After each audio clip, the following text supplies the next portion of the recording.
The night Serafina De Luca was publicly humiliated by her own sister in front of 500 of the city's most powerful people, she expected no one to move. No one ever had before. But then the grand doors opened, and the most feared man alive walked past senators, past billionaires, past everyone, and stopped in front of her. What happened next would burn the entire city to the ground. If this story finds you tonight, hit that like button and drop your city in the comments. I want to see how far this story travels. Now let's begin. The Palazzo Bellacorte was the kind of place that made ordinary people feel like mistakes. Serafina De Luca had felt like a mistake her entire life, so she supposed that was fitting. She stood near the far wall of the grand ballroom, close enough to the heavy velvet drapes that she could disappear behind them if she needed to. She had needed to before. More times than she could count, she had pressed herself into corners and alcoves and doorways at events like this one, making herself small, making herself nothing, waiting for the night to end so she could return to the narrow bedroom at the back of the De Luca estate and exhale. Tonight she wore a charcoal gray gown that didn't belong to her. Her half-sister Viviana had thrown it into a donation bag 3 weeks ago after declaring the color made her look like a hospital wall. Their housekeeper, Rosa, had fished it out and quietly altered it for Serafina 2 days before the gala, working in secret the way most kindnesses in that house had to be performed. In secret, in the margins, with no acknowledgement afterward. The gown was too long in the back and slightly loose across the shoulders, and Serafina was aware of both things every moment she wore it. She kept her posture deliberate, shoulders slightly dropped, nothing about her body language announcing itself. She had learned that stillness was its own kind of armor. Around her, the ballroom pulsed with the particular energy of people who had convinced themselves they deserved every beautiful thing they touched. Crystal chandeliers the size of small cars poured warm gold light across marble floors that cost more per square foot than most people's monthly salaries. The orchestra played something Viennese and romantic from a raised platform near the eastern wall, and the sound wrapped around everything like a velvet ribbon around a grenade. Serafina sipped her water. Not champagne. Never champagne at these events, because champagne loosened the edges, and she needed every edge she had, and watched her father work the room. Domenico De Luca was 61 years old and looked 50, which was the result of excellent tailoring, an obsessive morning routine, and the particular brand of vanity that wealthy men in this city treated as a civic duty. He moved through the ballroom with the easy authority of a man who had never once questioned whether he belonged somewhere. He laughed at the right moments. He touched shoulders and shook hands and leaned in close to whisper things that made senators tilt their heads and investment bankers nod slowly.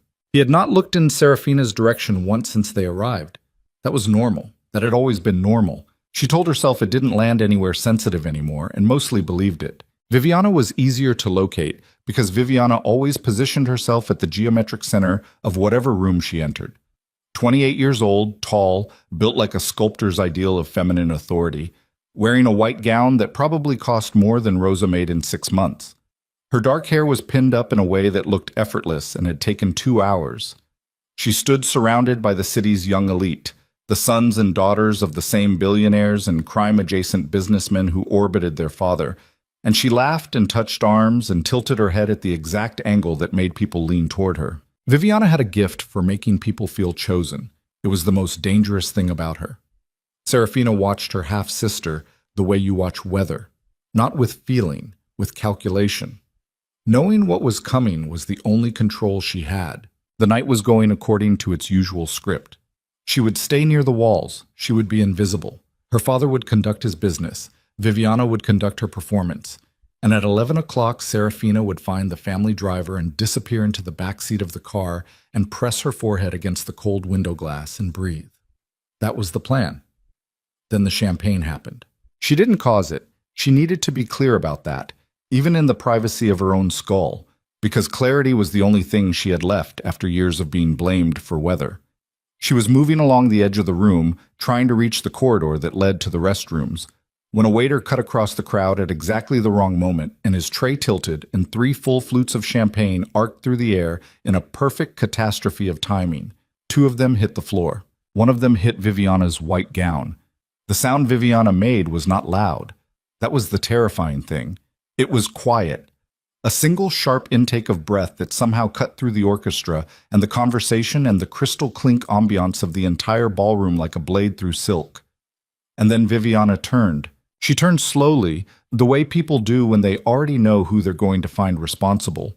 And her eyes moved across the room with surgical precision until they landed on Serafina, who was standing 6 feet away with her hands raised slightly at her sides like she was trying to show a dangerous animal she wasn't holding a weapon. "You," Viviana said. "I didn't—" Serafina started. "You ruined it."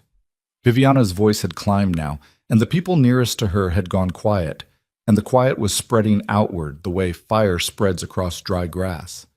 "You absolute disaster of a person. You can't even stand in a room without destroying something."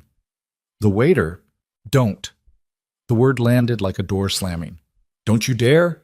This gown cost $14,000, and you couldn't even manage to stay out of the way. That's all I asked you to do tonight. Stay out of the way. You can't even manage that." The orchestra kept playing. That detail stuck in Serafina's mind afterward, the way small, absurd details do when the world is collapsing. The orchestra kept playing, some Viennese waltz spinning on in the background while her sister dismantled her in front of 500 people. Nobody stopped it. Nobody turned to address the musicians. The music just kept flowing over everything like water over a wound. The crowd had opened up around them. People she recognized. City councilmen, the CEO of Halcourt Industries, the wife of a federal judge, were all watching with that particular expression people wear when they're witnessing something they know is cruel and are also grateful isn't happening to them. Viviana took a step closer. Her voice dropped slightly, which was worse. When Viviana went quiet, the venom concentrated. "You know what your problem is? You've always believed you belonged here, in this family, in this city, among these people." She glanced around at the watching crowd with the theatrical awareness of a woman who understood she had an audience. "You don't. You've never belonged anywhere. The help tolerate you. Father ignores you. And everyone in this room?" She paused. "They pity you. And pity is not the same as belonging." Serafina's face was doing something she couldn't fully control. Not crying, she refused to give that particular satisfaction. But something around the eyes and the jaw was going wrong, and she was aware of it the way you're aware of a leak in a dam. You press against it and pray. She looked at her father. Domenico De Luca was standing 15 feet away with a glass of whiskey in his hand and the expression of a man watching a minor inconvenience unfold at a safe distance. He met her eyes for exactly 1 second. Then he turned and resumed his conversation with the senator beside him. 1 second. 23 years of being his daughter, and she had earned 1 second. Viviana saw it happen. She always saw things like that, the moments when the knife found the softest place, and something in her eyes sharpened with satisfaction. "Nobody wants you," she said, quieter now, intimate and surgical. "Not this family. Not this city. Not anyone in this room.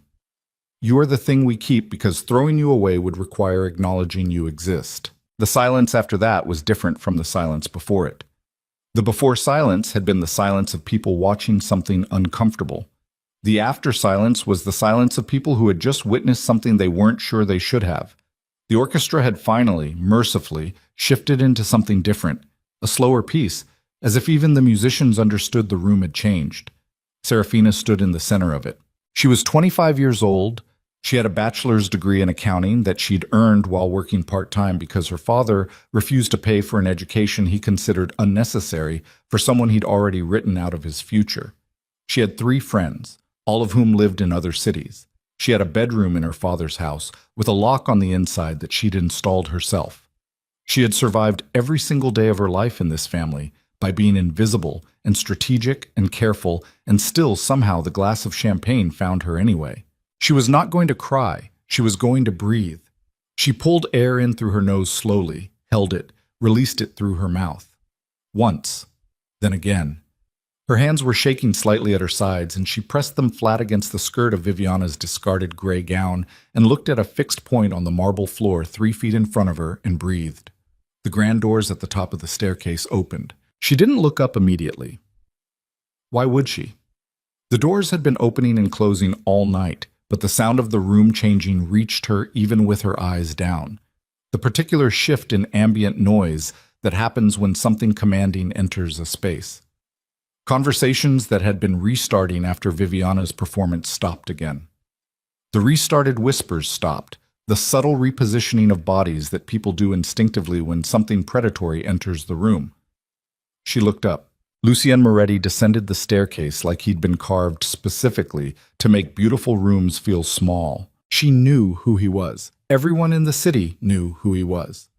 Lucien Moretti, 41 years old, sovereign of the Moretti Syndicate, which was the polite term people used when they meant the organized criminal network that had shaped the architecture of this city's underground economy for the past 2 decades. He operated behind enough legitimate business fronts, shipping, real estate, private equity, that he moved in rooms like this one without anyone saying the obvious thing out loud. He was the kind of man that people found reasons to invite, because uninviting him created the kind of problem nobody wanted. He was tall. Not theatrically tall, but the kind of tall that meant people moved aside for him without consciously deciding to. He wore a black tuxedo with the ease of a man who wore tuxedos the way other men wore jeans, not dressed up, but armored.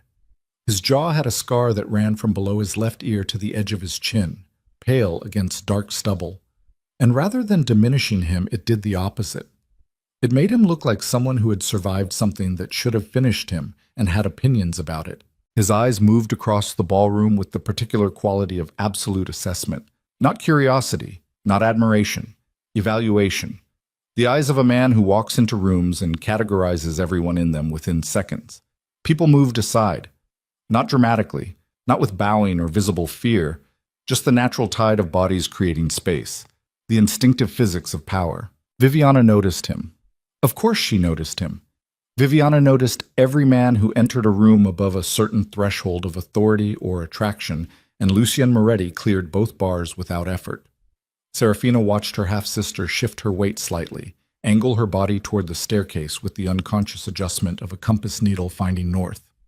Lucien descended the last 3 steps and stopped. His eyes found the open space in the crowd that the confrontation had created, and then they found Serafina standing at the center of it. He looked at her. Not the way people had been looking at her for the past 5 minutes. Not with discomfort or secondhand shame or the voyeuristic attention of witnesses to a public humiliation. He looked at her the way you look at something you've been searching for and have finally located. And then he walked toward her. The crowd's silence deepened. Viviana's body language stiffened. Serafina watched him come and felt the absurd competing impulses of wanting to step backward and wanting to hold absolutely still. And she chose still because stillness had always kept her alive. He stopped in front of her, close enough that she could see the detail of the scar on his jaw, the careful cut of his collar, the fact that his eyes were not black as she'd always heard described in rumor, but a very dark brown that had simply never found enough light to prove it. "I believe," Lucien Moretti said, his voice low and unhurried, addressed entirely to her as if the 500 watching people did not exist. "Someone does want you." The room stopped breathing. Serafina stared at him. Her mind was doing the thing it did under extreme stress, cataloging details with absurd precision. The slight roughness of his voice, the way he held his hands loosely at his sides, the specific expression on his face that was not pity and not performance, but something else, something she didn't have immediate access to a word for. He extended his hand. She looked at it. Her whole life, people had extended things to her as tests, to see if she'd reach, to see if she'd be grateful enough, to see if she understood the hierarchy of the gesture. She had learned to assess the angle of an offered hand before accepting it. His hand was simply open, waiting, not demanding, not performing for the crowd. She put her hand in his. The waltz the orchestra chose in that exact moment was either extraordinary coincidence or the work of a band leader who understood theater, and Lucien led her onto the empty center of the marble dance floor, while every set of eyes in the Palazzo Bella Corte followed them. He danced well. Not the way men dance when they're trying to impress, no flourish, no performance, but with the controlled precision of someone who had learned to do it correctly and did it correctly without needing applause for it. His hand at her waist was firm but not possessive. He kept the appropriate distance. His eyes stayed on her face rather than scanning the crowd for reaction. "You're shaking," he said quietly. "I'm aware. It'll pass." "I know that too." A pause. 3 measures of the waltz. She does that often, he asked. Serafina kept her eyes level. Often enough. And your father? My father was engaged in a conversation about municipal port contracts. Her voice came out flatter than she intended, which is a more productive use of his time. Something moved across Lucien's face. Not sympathy. She was hypersensitized to sympathy after years of receiving it from people who immediately forgot her afterward. This was something more like recognition. You've been carrying this alone for a long time, he said. That's not a question. No, he agreed. It's not. The waltz wound down. The applause when it ended was muted. People were still processing what they'd witnessed, the recalibration required when the city's most feared man selected its most invisible woman and danced with her in front of everyone as if she were worth selecting. Viviana was motionless across the room. Her expression had gone through several phases and arrived somewhere that looked like fury contained behind a face trained to show nothing. Their father had finally noticed and was speaking quietly with two other men who kept glancing toward the dance floor. Lucien led Serafina off the floor toward the edge of the room. I'd like you to come somewhere quieter, he said. There are things I need to discuss with you that can't happen here. She looked at him. That's not a request I typically fulfill for men I've met 40 minutes ago. That's wise. He didn't push. I'll have my card sent to you. I'd ask that you consider it. She took the card when his associate, who had materialized at his elbow with the quiet efficiency of someone used to materializing at elbows, extended it to her. Heavy stock, black letters, a number, and nothing else. He held her gaze for a moment before turning. You survived something tonight that most people couldn't have. I've survived worse. I know, Lucien said. That's why I'm here. He walked away. She stood holding the card and thought about what he meant. That's why I'm here. Not I saw you. Not I felt sorry for you. I know. Past tense. Informed. Deliberate.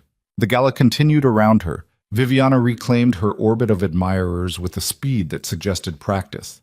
Their father returned to his senator. The orchestra returned to its velvet background noise.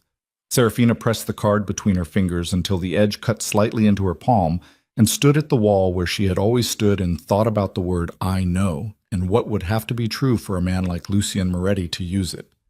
3 days later, she called the number. She told herself it was because she was practical. She told herself it was because curiosity was not the same as vulnerability. She dialed and listened to one ring, and then his voice answered, and she said, This is Serafina DeLuca. You said you know. I want to know what you know. His answer came without hesitation. Come to the Helios building tomorrow evening, 8th floor. I'll send a car. I don't need your car. Then I'll see you at 7. She hung up. She sat for a long time in her narrow bedroom with its inside lock and her secondhand furniture and the window that faced the side garden that nobody ever used, and she thought about the specific quality of his voice on the phone. Unhurried, completely unbothered, as if he had expected her call and had simply been waiting for her to make it. She thought about what it meant that she wasn't afraid. She thought about the fact that she should be. The Helios building was steel and glass, and the 8th floor held a space that was half boardroom and half private library, floor-to-ceiling shelves heavy with actual books that had actually been read, judging by the condition of the spines, and a long conference table currently covered in open files and a laptop and 3 phones, and the focused disorder of someone in the middle of working. Lucien was standing at the window when she arrived, looking at the city below with the expression of a man taking inventory of something that belongs to him. He turned when she entered, no greeting. He walked directly to the table and opened a folder and turned it toward her. Sit down, he said. This is going to be difficult. She didn't sit. She looked at the folder. Inside were financial documents, account statements, wire transfer records, corporate filings, the kind of paperwork that looks like noise until someone points at the pattern, and the pattern Lucien pointed at, running his finger down columns of figures with the precision of someone who had spent significant time with them, was unmistakable once she saw it. Offshore accounts. 18 of them, scattered across 4 jurisdictions. Total holdings across all accounts. Approximately $42 million. All of it in her name. She looked up at him. Keep reading, he said. She read. The accounts had been opened over a 7-year period.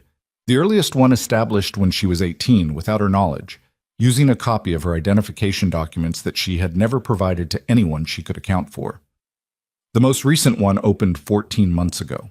The transactions flowing through all 18 accounts were coded in ways that meant nothing on their faces. Consulting fees, intellectual property licensing, real estate commissions. But the underlying movement, the actual money, was clean cash laundered from a series of criminal enterprises that Lucien laid out for her with the efficiency of someone presenting evidence he had assembled very carefully. The criminal enterprises belonged to the Moretti Syndicate.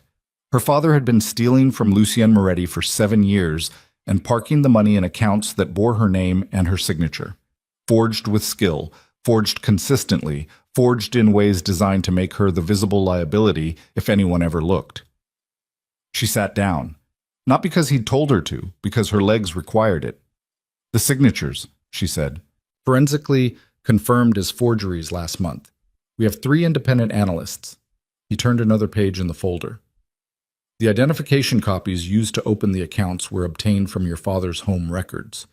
We've traced the document trail back to his personal attorney's office. He built a case against me. Her voice was something she was hearing from outside herself. A case that already exists, fully built, waiting. A case designed to look bulletproof if he ever needed to offer the federal government something. Lucien set down a final document. Someone to hand over in exchange for reducing his own exposure. He has a meeting scheduled with a federal prosecutor in 31 days. 31 days.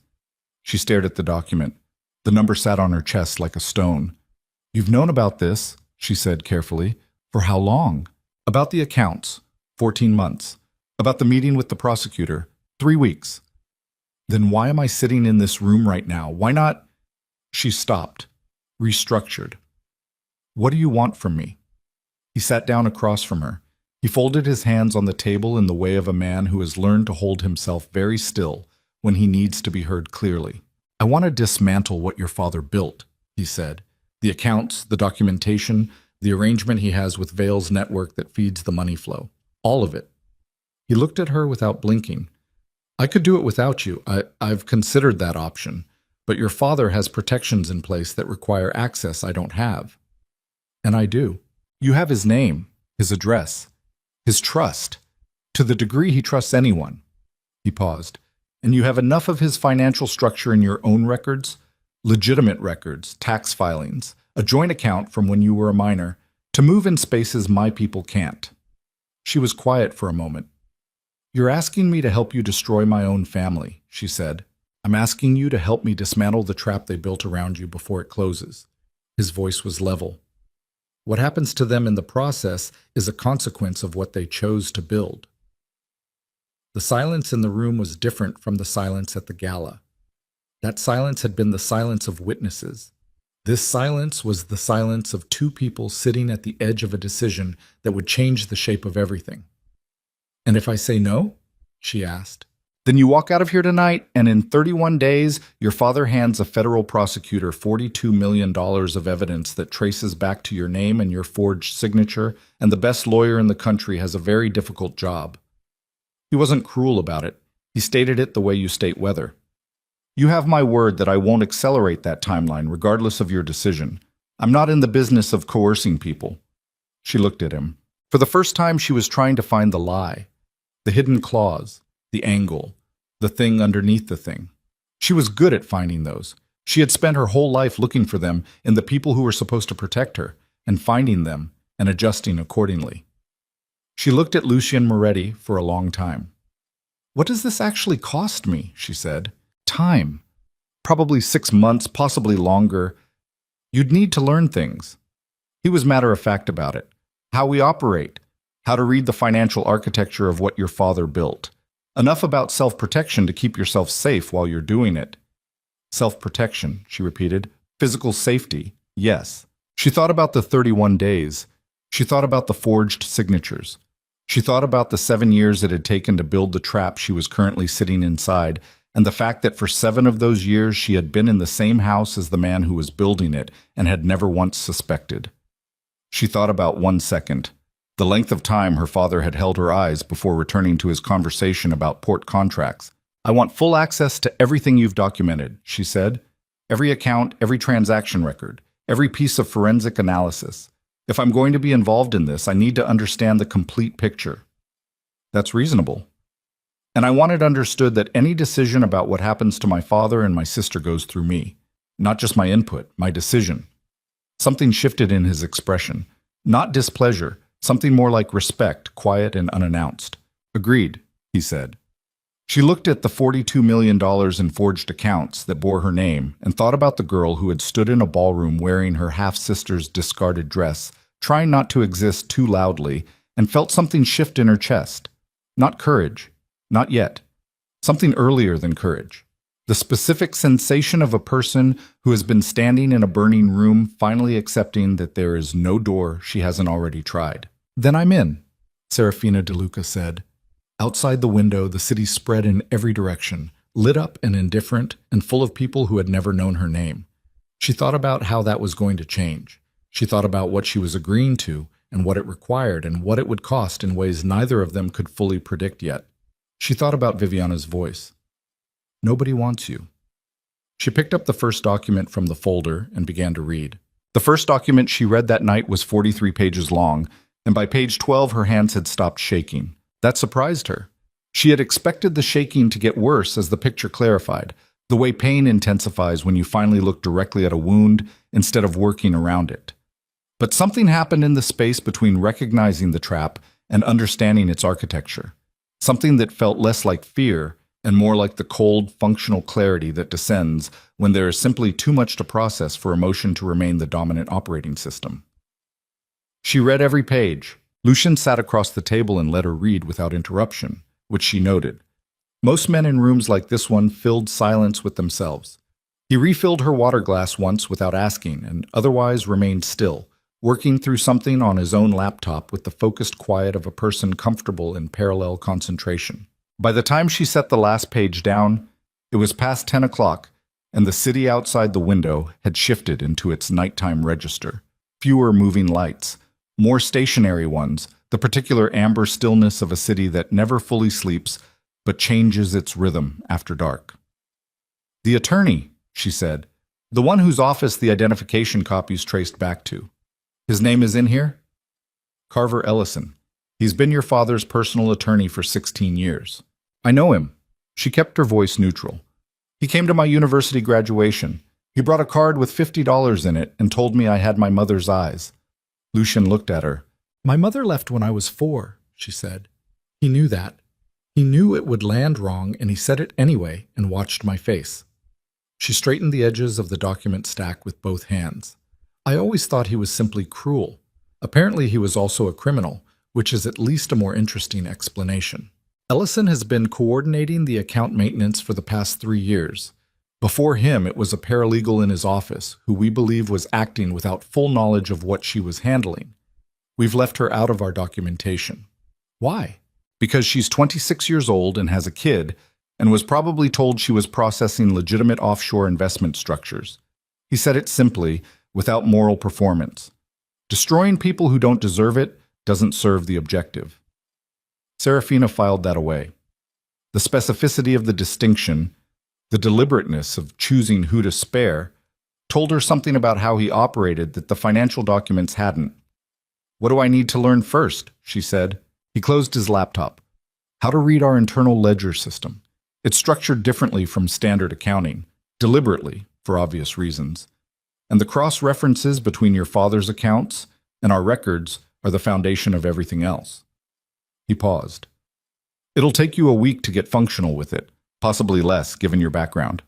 You know my background. Accounting degree, 3.8 GPA, currently employed part-time at a mid-sized logistics firm downtown doing receivables. He said it without apology for knowing. Yes. She had a choice about how to respond to that. She chose. Then, you know I can read a ledger. I know you can read a legitimate one. Ours is different. Show me. He pulled a second laptop from the shelf behind him. Separate machine, she noted, air-gapped from anything networked, and turned it toward her and began to explain the system. She was functional with it in 4 days, not a week. 4 days. working 3 to 4 hours each evening in the 8th floor office while the city darkened outside the windows, and Lucienne's associates moved through the space with the quiet efficiency of people accustomed to working late. She learned the ledger's internal logic the way she had learned accounting in school, not by memorizing rules but by finding the underlying structure, the reason the system was built the way it was. And once she understood the reason, the rest followed naturally. On the 5th day, Lucienne introduced her to a man named Dario. Dario was somewhere between 35 and 50, with the kind of face that had been rearranged enough times that pinning down its original architecture was difficult.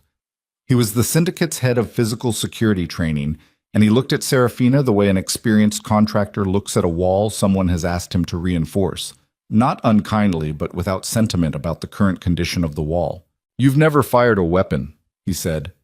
It wasn't a question. "No." "You've had any kind of combat training? Self-defense? Martial arts? Anything?"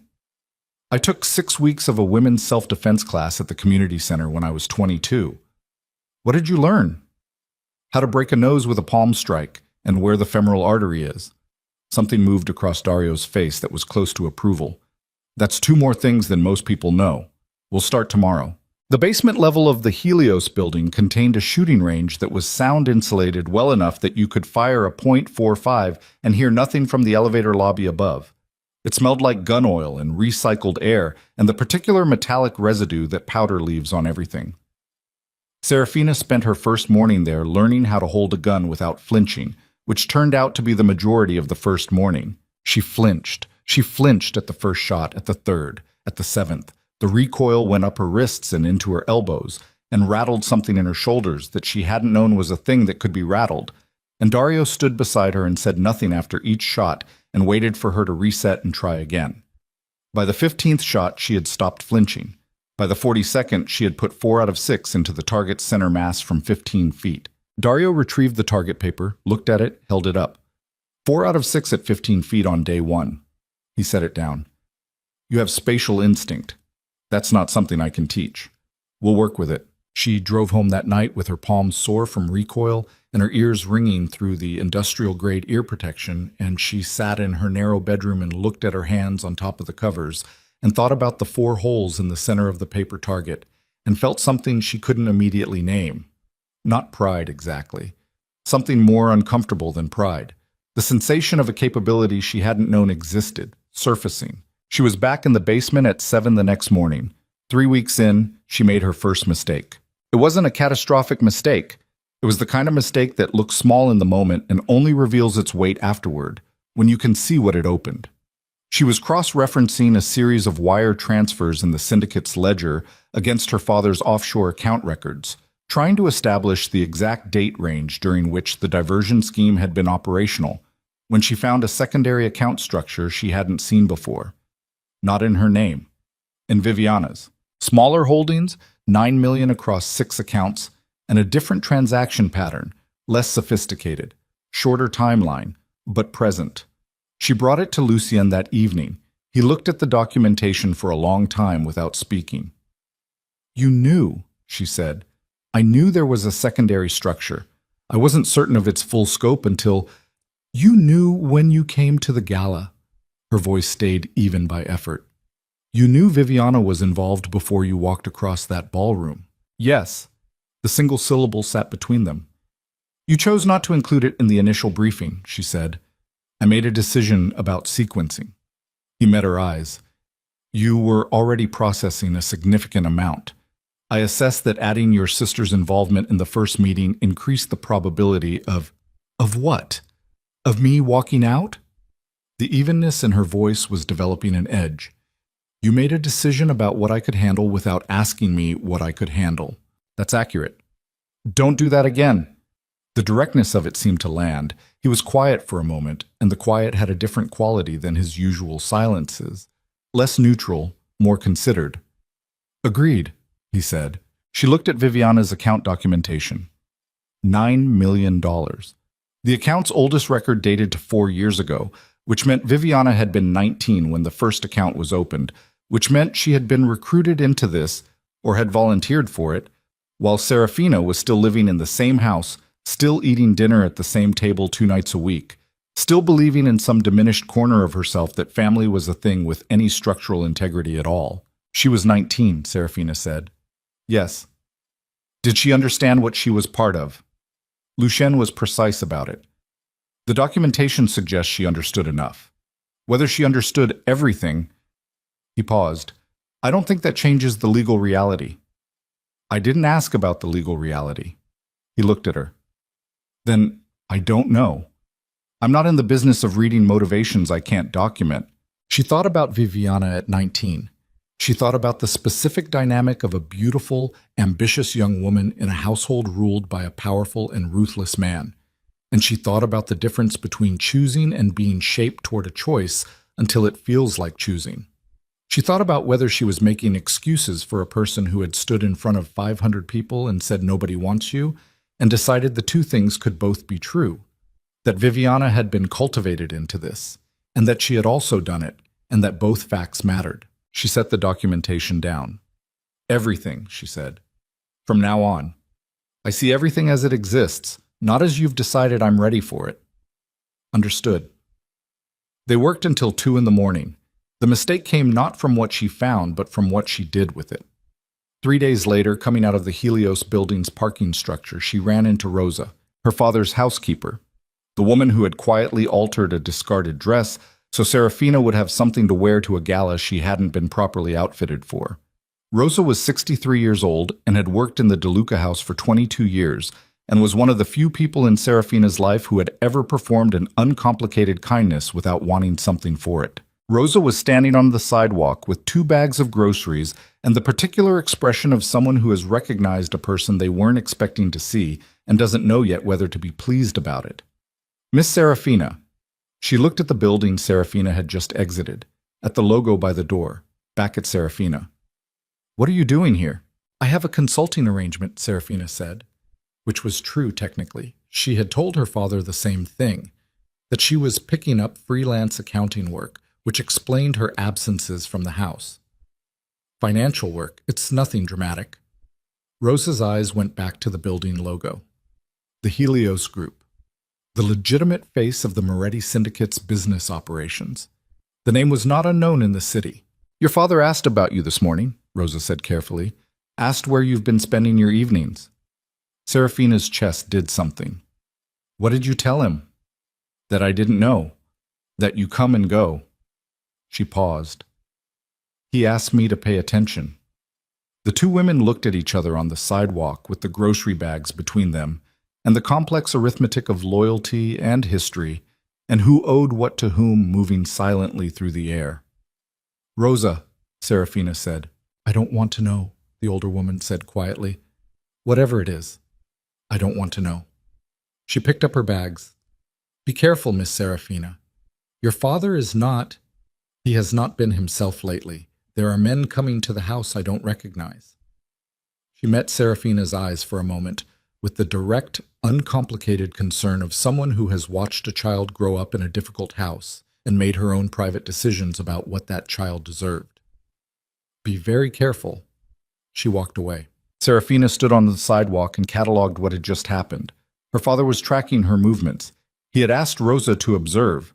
Men she didn't recognize were coming to the house, which, given the timeline, meant almost certainly that the meeting with the federal prosecutor was either moving forward or had escalated, which meant the trap was active, which meant 31 days had become something shorter. She went back upstairs. Lucien listened to her account of the conversation without interrupting. When she finished, he was quiet for a moment. Then he stood and moved to the window in the particular way of a man whose thinking apparatus works better when his body is moving, even slightly. The timeline just compressed, he said. Yes, we need access to Ellison's office. He turned. The original identity documents your father used to open the first accounts. We have the forensic trace, but not the physical files. If your father is moving toward his prosecutor meeting ahead of schedule, he'll want those files secured or destroyed. If we can get to Ellison's office before that happens, I can get in. He looked at her. That's all, Sus. Ellison's firm handles 3 accounts for the logistics company I work for. I've been in that office 4 times in the past year for routine filings. She said it the way she'd been learning to say operational information, flat, precise, without editorializing. I have a professional relationship with his paralegal. I can request an after-hours filing appointment. It's not unusual. You'd be going in looking for specific physical files in a criminal attorney's private office. Yes. If you're caught, I'm aware of what happens if I'm caught. Her voice was steady. Which is why I won't be caught. He studied her for a long moment. She had come to recognize the specific quality of this particular look. Not doubt, exactly, but the calibration process of a man who had spent years making assessments of what people were capable of, and was currently revising his assessment of her upward in real time. Dario goes with you, he said finally. Exterior support only. He doesn't enter the building, but he's there. Fine. And you take a burner phone with a direct line to me. If anything changes inside that building, you call before you make any other decision, not after. Agreed. She got into Ellison's office 4 days later. The appointment was real. She had genuinely brought a filing for the logistics company, a routine quarterly document that gave her a legitimate reason to be there at 7 in the evening when most of the staff had gone home. The paralegal, a young man named Trevor, who had been unfailingly pleasant across their 4 previous interactions, let her in with the distracted efficiency of someone trying to finish his own work before leaving and directed her to the small conference room where she'd met with Ellison before. She sat in the conference room for 3 minutes. Then she moved. The physical records room was 2 doors down the corridor, accessible with a key code that Trevor had entered in her partial line of sight during her second visit 9 months ago, and that she had held in memory ever since the way she held everything that might eventually be useful. Quietly, without urgency, without knowing yet what it was being saved for. The code still worked. She had 12 minutes before Trevor would expect her to emerge. She found Ellison's physical filing cabinet for the DeLuca account in 7. The folders were organized with the particular fastidiousness of an attorney who charged $400 an hour and needed to justify it, and the identity document copies were in a red-tabbed folder at the back of the second drawer exactly where the logic of the filing system suggested they would be. She photographed every page. She was back in the conference room in 11 minutes. She sat down and breathed for 60 seconds. In through the nose, out through the mouth, the specific rhythm Dario had taught her for cortisol management in high-stress situations. And then Trevor appeared in the doorway, and she stood up and smiled and handed him the quarterly filing, and said it was good to see him, and walked out of the building into the night air, where Dario was parked at the far end of the block in a gray car she had memorized by make and plate. She got in, pulled the door closed. Dario looked at her face. "You got it." "I got it." He pulled into traffic without another word, and she sat in the passenger seat watching the city go past, and felt the particular trembling that had refused to come during the operation and was coming now, delayed, the body settling its accounts after the fact. Her phone buzzed. "Lucienne." "Did it go clean?" "Clean," she said. A pause. Then, "Good." Another pause. "Go home. Sleep. We'll review the photos tomorrow morning." She almost said something. She stopped herself. "Serafina." His voice had shifted slightly, something underneath the operational tone that she was only beginning to learn to read. "You did well." She looked out the window at the city. "I know," she said, and surprised herself by meaning it. She was home by 9:30. She went through the back entrance of the DeLuca estate the way she always did when she came home late, past the kitchen where Rosa had left a covered plate on the counter. She always did that, left a covered plate, every night regardless of whether Serafina was expected. And up the back stairs to her room. She locked the door from the inside, the lock she had installed herself. She sat on the edge of her bed and looked at the wall and thought about Ellison's filing cabinet and the red-tabbed folder and the photographs on her phone. She thought about what those documents meant for the next phase of what she and Lucien were building. She thought about the timeline, which had compressed, and the men her father had been meeting with that Rosa didn't recognize. Then her phone buzzed again. Not Lucien's line. Her regular phone. An unknown number. She answered it. "I know where you've been spending your evenings," Viviana's voice. No greeting. Straight to it, the way all of Viviana's attacks came. Direct, without wind-up. "I know what building. I know who owns it." Serafina said nothing. "You think you're so clever," Viviana continued, and underneath the contempt there was something else moving, something that sounded almost like fear wearing contempt as a coat. You think he chose you for some reason that has anything to do with you. He's using you, Sarah. Whatever he's told you, whatever he's shown you, it's a play. You're a piece on a board. This is an interesting phone call for you to be making, Serafina said quietly. I'm trying to help you. When have you ever helped me? Silence. Walk away, Viviana said. Whatever arrangement you have with him, walk away from it tonight. Go somewhere. Leave the city if you have to. I'm telling you this because... She stopped. Because what? Another silence. Longer. Because things are moving faster than Father planned, Viviana said, and her voice had changed. The performance stripped out of it, something raw underneath, something that could have been real fear if Serafina allowed herself to read it that way. And when it accelerates, you will be the one holding everything. You understand? That was always the design. You at the center of it, holding all of it, and we walk away. The words landed slowly, the way heavy things fall. Serafina sat on the edge of her bed in her room with its inside lock and thought about $42 million in forged accounts and 31 days that had become fewer and a red-tabbed folder in a filing cabinet and the 4 holes in the center of a paper target. I already know that, she said. I've known for 6 weeks. The silence on the other end of the line was the silence of someone recalculating everything. Then you're already... Viviana stopped. Oh, a pause. Oh, you stupid girl. Tell me something, Serafina said. The meeting with the federal prosecutor. Has the date moved? Nothing. Viviana. It moved, her sister said, and now the fear in her voice was unambiguous, undisguised, no coat over it. Sarah, it moved to next week. Father pushed it forward. Something happened. There's a man, someone from Vale's network who contacted Father last week, and it changed everything. She stopped again. A sound on the other end of the line. A door. Viviana's voice dropped to almost nothing. I can't talk. I can't. The line went dead. Serafina sat in the silence. Next week. Not 31 days. Not the compressed but manageable timeline she and Lucien had been working within. Next week. Which meant whatever Adriano Val had communicated to her father had accelerated the entire sequence, which meant Vale was already involved, which meant this was no longer her father acting alone with his attorney and his offshore accounts. This was something that had grown additional dimensions she hadn't been briefed on. She called Lucien's line. He answered on the first ring. The meeting moved, she said, next week. And there's something else. Someone from Vale's network contacted my father. Something changed. Viviana called me and she stopped, assessed the word, used it anyway. She was frightened. A pause on his end that had a different quality than his usual pauses. Where are you? He said. Home. Stay there tonight. Don't open the door for anyone from the house. I'll be there in the morning with Dario and we're changing everything.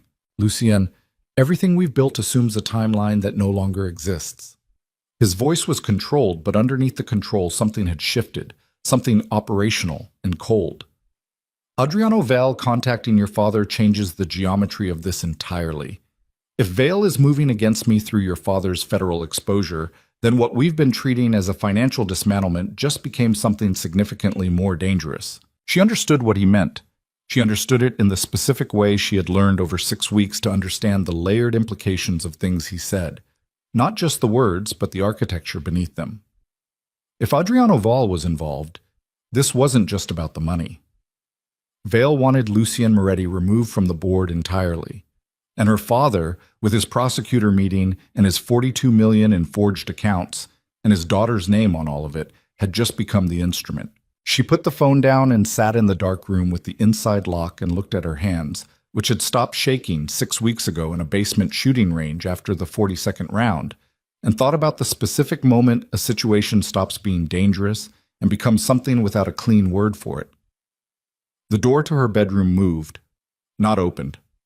Moved. The slight pressure change rattle of a handle being tried from the outside. She looked at it. The handle moved again, testing the lock. Then footsteps. Moving away down the hall. She sat absolutely still and listened to them go and understood. with the specific cold clarity she had been building toward for 6 weeks without knowing it was what she was building toward, that the life she had been surviving quietly in this house was over. There was no more surviving quietly. There was only what came next. She did not sleep. She sat in the chair beside the window with her back against the wall and watched the door handle and listened to the house settle around her the way old houses do at night. The particular language of wood and pipe and plaster cooling in the dark, and separated those sounds from any sound that wasn't the house. Footsteps, doors, the distant murmur of a conversation happening somewhere on the ground floor at an hour when conversation shouldn't be happening. Her father was awake. She could tell by the light under the gap of her door, the hallway lit, not the dim night setting that Rosa switched the house to after 11, but the full corridor lighting that meant someone was moving with purpose rather than habit. At 2:47 in the morning, she heard 2 sets of footsteps she didn't recognize cross the foyer below her room. At 3:15, she heard a car leave. At 5, she heard Rosa begin moving in the kitchen, which was early even for Rosa, and the sound of it, the familiar percussion of the woman's morning routine, water running and cabinet doors, and the specific rhythm of someone who has made coffee in the same kitchen for 22 years, was the only thing in the house that felt like it still belonged to the world she had been living in 6 hours ago. Lucien arrived at 7:45 with Dario and a woman she hadn't met before. Mid-40s, compact, with the specific quality of alertness that she had come to recognize in people who worked in Lucien's operational circle. The woman's name was Marin, and she was introduced without elaboration, and Serafina understood the lack of elaboration meant Marin's role was not something explained in foyers. They didn't go to the Helios building. Lucien had a secondary location, a floor-through apartment in a residential building 12 blocks east, unremarkable from the outside, internally fitted with the kind of quiet infrastructure that suggested it had been maintained for exactly this category of situation. Multiple secured laptops, a locked cabinet that Dario opened with a key from his own ring, a table that could function as both workspace and war room depending on the hour. Serafina sat down and told them everything Viviana had said. She was precise about it, the exact wording where she could reconstruct it, the tone shifts she had observed, the specific moment Viviana's fear had crossed from performed into real. Lucien listened with his arms folded and his eyes on the middle distance, which she had learned was his processing posture. When she finished, he looked at Marin. "Vale's contact with Domenico," he said. Marin set a tablet on the table. "We picked up the communication 3 days ago. We didn't have full context until last night when the secondary decryption completed." She pulled up a file. Adriano Val didn't just contact Domenico De Luca. He made him an offer. She turned the tablet toward Serafina. Serafina read it. The offer was structured in 2 parts. The first part was operational. Vale's network would provide Domenico with additional financial documentation, manufactured evidence that would strengthen the case against Serafina when he delivered it to the federal prosecutor. Cleaner paper trail. More convincing timeline. Evidence designed to ensure that when Domenico handed his daughter to the government, the case would be airtight enough that no defense attorney could unpick it. The second part was the price. In exchange for Vale's assistance in ensuring Serafina's federal prosecution, Domenico De Luca would provide Val with the access codes and internal routing information for 3 of the Moretti Syndicate's primary legitimate business accounts, the ones used to cycle clean revenue from Lucien's legal operations, the ones that, if compromised, would expose the financial architecture of the entire organization to anyone with the access and the knowledge to read it, which Vale had. Serafina read it twice. She set the tablet down with both hands. "He's not just handing me to the government," she said. "He's handing Lucien the accounts as the price for doing it." "Yes," Marin said. "And the prosecutor meeting next week is the delivery mechanism. Domenico walks in with an airtight case against his daughter and simultaneously passes the account information to Vale's man, who will be waiting outside the building." Marin was precise and unemotional about it, the way a surgeon is unemotional about describing a procedure. By the time federal agents are processing your arrest, Vale will have already moved on the accounts. Lucien said nothing. Serafina looked at him. "You knew Vale was interested in your accounts. I knew Vale wanted my operational infrastructure. I didn't know he'd found a direct path to it through your father." Something in his jaw had tightened. This is not a situation I anticipated in this specific configuration. The account information, she said. My father has it? Marin answered. He's been a legitimate business partner with the Helios Group shipping division for 9 years. He has routing access to 3 accounts as part of that arrangement. We've been in the process of restructuring those arrangements, but it's a 60-day process and we're at day 38. 22 days. Except they didn't have 22 days. They had until next week. Serafina looked at the table's surface. She looked at the grain of it, the particular way the light from the window caught it, and breathed through the specific discipline she had been building for 6 weeks.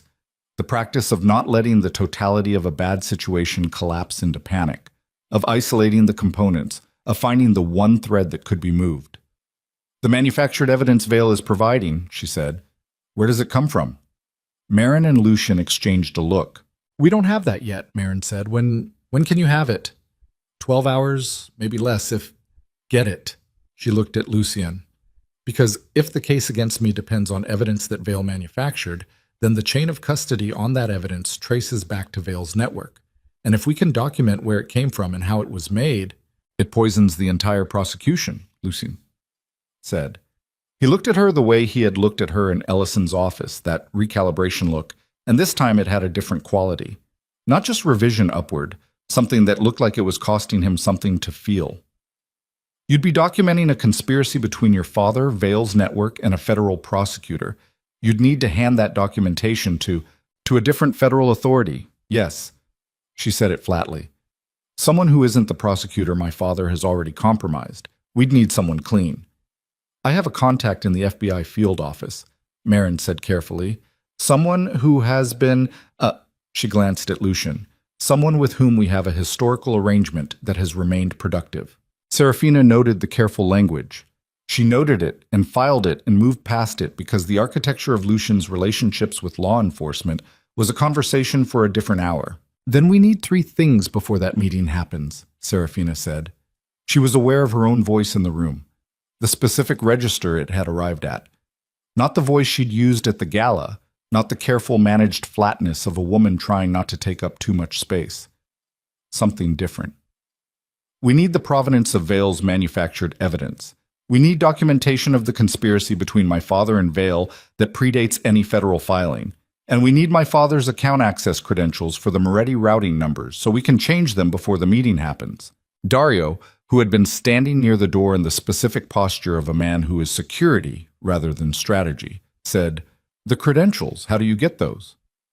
Serafina looked at him. I ask him for them. The silence in the room was the silence of 3 experienced people recalibrating around a statement that sounded simple and was not simple at all. You ask your father, Lucian said slowly, for the account access credentials he's planning to sell to Adriano Val. I go home. I tell him I've been doing freelance work for the Helios Group's accounting division, and I've discovered an irregularity in the routing structure of his partnership accounts that could create problems for him in any federal financial review. She said it the way she'd been building the ability to say things, with the economy of someone who had thought it through and was presenting conclusions, not process. It's not a lie. The routing structure does have irregularities. We built them in to track diversion attempts. He won't know I know that. He'll want to verify his own access before the prosecutor meeting to make sure everything is in order. He'll log in. And you'll be watching, Marin said. I'll have the remote monitoring software you showed me 2 weeks ago running on the household network. Yes. Another silence. Lucian leaned forward and put both hands flat on the table. If your father suspects anything, he won't. She held his gaze. He's never believed I was capable of anything that required thinking 2 moves ahead. He has 23 years of evidence confirming that belief. She paused. That's not bitterness. That's the operational asset. Something moved across Lucian's face. It crossed quickly and he controlled it. She was getting better at catching the things he controlled, but she saw it. The particular expression of a man who has just understood something that changed the color of something else. You're right, he said. It came out quieter than his usual register. Go home. Marin will have the monitoring software on your device within the hour. Don't push him. Just plant the idea and let him move to it himself. She stood up. Serafina. Lucian set it to her back. She turned. Don't stay in that house tonight. Whatever happens. Get the credentials and leave. She left. The monitoring software took 40 minutes, and the drive back across the city took 20, and she walked into the DeLuca estate through the front door for the first time in weeks, which announced itself as a different category of arrival. Not the quiet back entrance return of a person trying to minimize her presence, but a front door entrance, which, in the language of that house, meant something. Rosa was in the front hall when she came in. Their eyes met for a fraction of a second. Rosa looked at the front door, at Serafina, then moved smoothly back toward the kitchen without speaking. 22 years of reading the weather in that house. Her father was in the study. Domenico De Luca looked up from his desk when she entered, and for a moment she saw the thing she had been watching for. A microsecond of alarm, a recalibration behind his eyes, the specific expression of a man who was not expecting this particular variable to walk through his door and was rapidly assessing it. He covered it in less than a second with the warmth he deployed when warmth served a purpose. Sarah! He set down his pen. I didn't hear you come in. Front door. She kept her posture open, unremarkable. The body language of someone returning home, nothing more. Do you have a minute? I've been doing some accounting work for a few of your business partners, and I found something I think you should know about. His attention sharpened. She felt it the way you feel a temperature change, not dramatic, but present. Which partners? The Helios Group. She watched him. Their shipping division accounts, the ones tied to your partnership arrangement. There's a routing irregularity in the secondary clearing structure that could flag in a federal audit as a structuring issue. It's probably nothing, but given... She paused, let the pause carry weight. Given the current environment, I thought you'd want to verify your own access was clean before anyone else looked at it. Her father was 61 years old and had spent 4 decades building an empire on the ability to read a room and find its exits. She watched him read her now, watched his eyes move across her face with the specific quality of assessment, looking for the tell, the crack, the thing that meant this was more than it appeared to be. She gave him nothing. Her face was her father's face. She had always known that. People commented on it. The bone structure, the specific set of the eyes. She had resented it her whole life. Now she used it. She gave him back his own architecture, impassive and measuring, and watched him find it familiar and relax into the familiarity. I'll take a look at it, he said. Ben, send me the specific account references. I'll write them down. She moved to his desk, picked up the pen he had set down, found a notepad, wrote the account routing numbers in her own handwriting. The 3 accounts, the ones she'd memorized from Marin's tablet that morning. He took the notepad, looked at it, looked at her. Good catch, he said, in the tone of a man surprised to find competence in a place he hadn't been looking for it. She nodded and left. She was in her room with the door locked and the monitoring software running on her laptop within 4 minutes. She sat at the desk and watched the interface and breathed through her nose in the rhythm Dario had taught her, and waited. 11 minutes later, her father's credentials appeared on the screen. She captured them, sent them to Marin's secure line in the format they'd established, received a confirmation in under 30 seconds. Then she packed a bag. Not much. The things that were actually hers, her accounting certifications, her laptop, a change of clothes, the small stack of photographs she kept in the back of her top drawer. The photographs were mostly of her mother, taken before she left, and she had kept them the way you keep evidence of a world that briefly existed and then didn't. She was pulling the strap of the bag over her shoulder when Viviana opened the door. Not knocked. Opened. Viviana had never knocked in her life. Knocking implied a boundary worth acknowledging, and Viviana had never acknowledged Serafina's boundaries as having weight. Except there was something wrong with her face. Viviana's face was always composed, even in the worst moments, even standing in the ballroom with champagne on her white gown, even in the full performance of public cruelty. She maintained the specific composure of a woman who has built her power on the perception of control. Now her makeup had a quality Serafina had never seen on her before. Not ruined. Viviana's face was never ruined, but stressed. The fine tension of a structure under more load than it was designed to carry. She looked at the packed bag. You're leaving, she said. Yes. They got the credentials. Not a question. Serafina said nothing. Viviana came into the room. She moved differently than usual, less of the deliberate theater of her normal physical presence, something more compressed and urgent underneath it. She closed the door behind her. Listen to me. Her voice was low. What you think is happening is not everything that is happening. Viviana. He made a second deal. She said it fast. Not just with Vale. There's someone else. Someone inside Moretti's organization. She held Serafina's gaze with an intensity that was wholly different from the contempt she usually deployed. Someone who has been feeding Vale information about the syndicate's internal operations for the past 8 months. Someone Lucien Moretti trusts. The room temperature changed. Who? Serafina said. I don't know the name. I only know it exists because Father was on a call 3 days ago and I... She stopped. Her jaw tightened. I was listening. He doesn't know. The person inside, they were supposed to deliver something to Vale this week.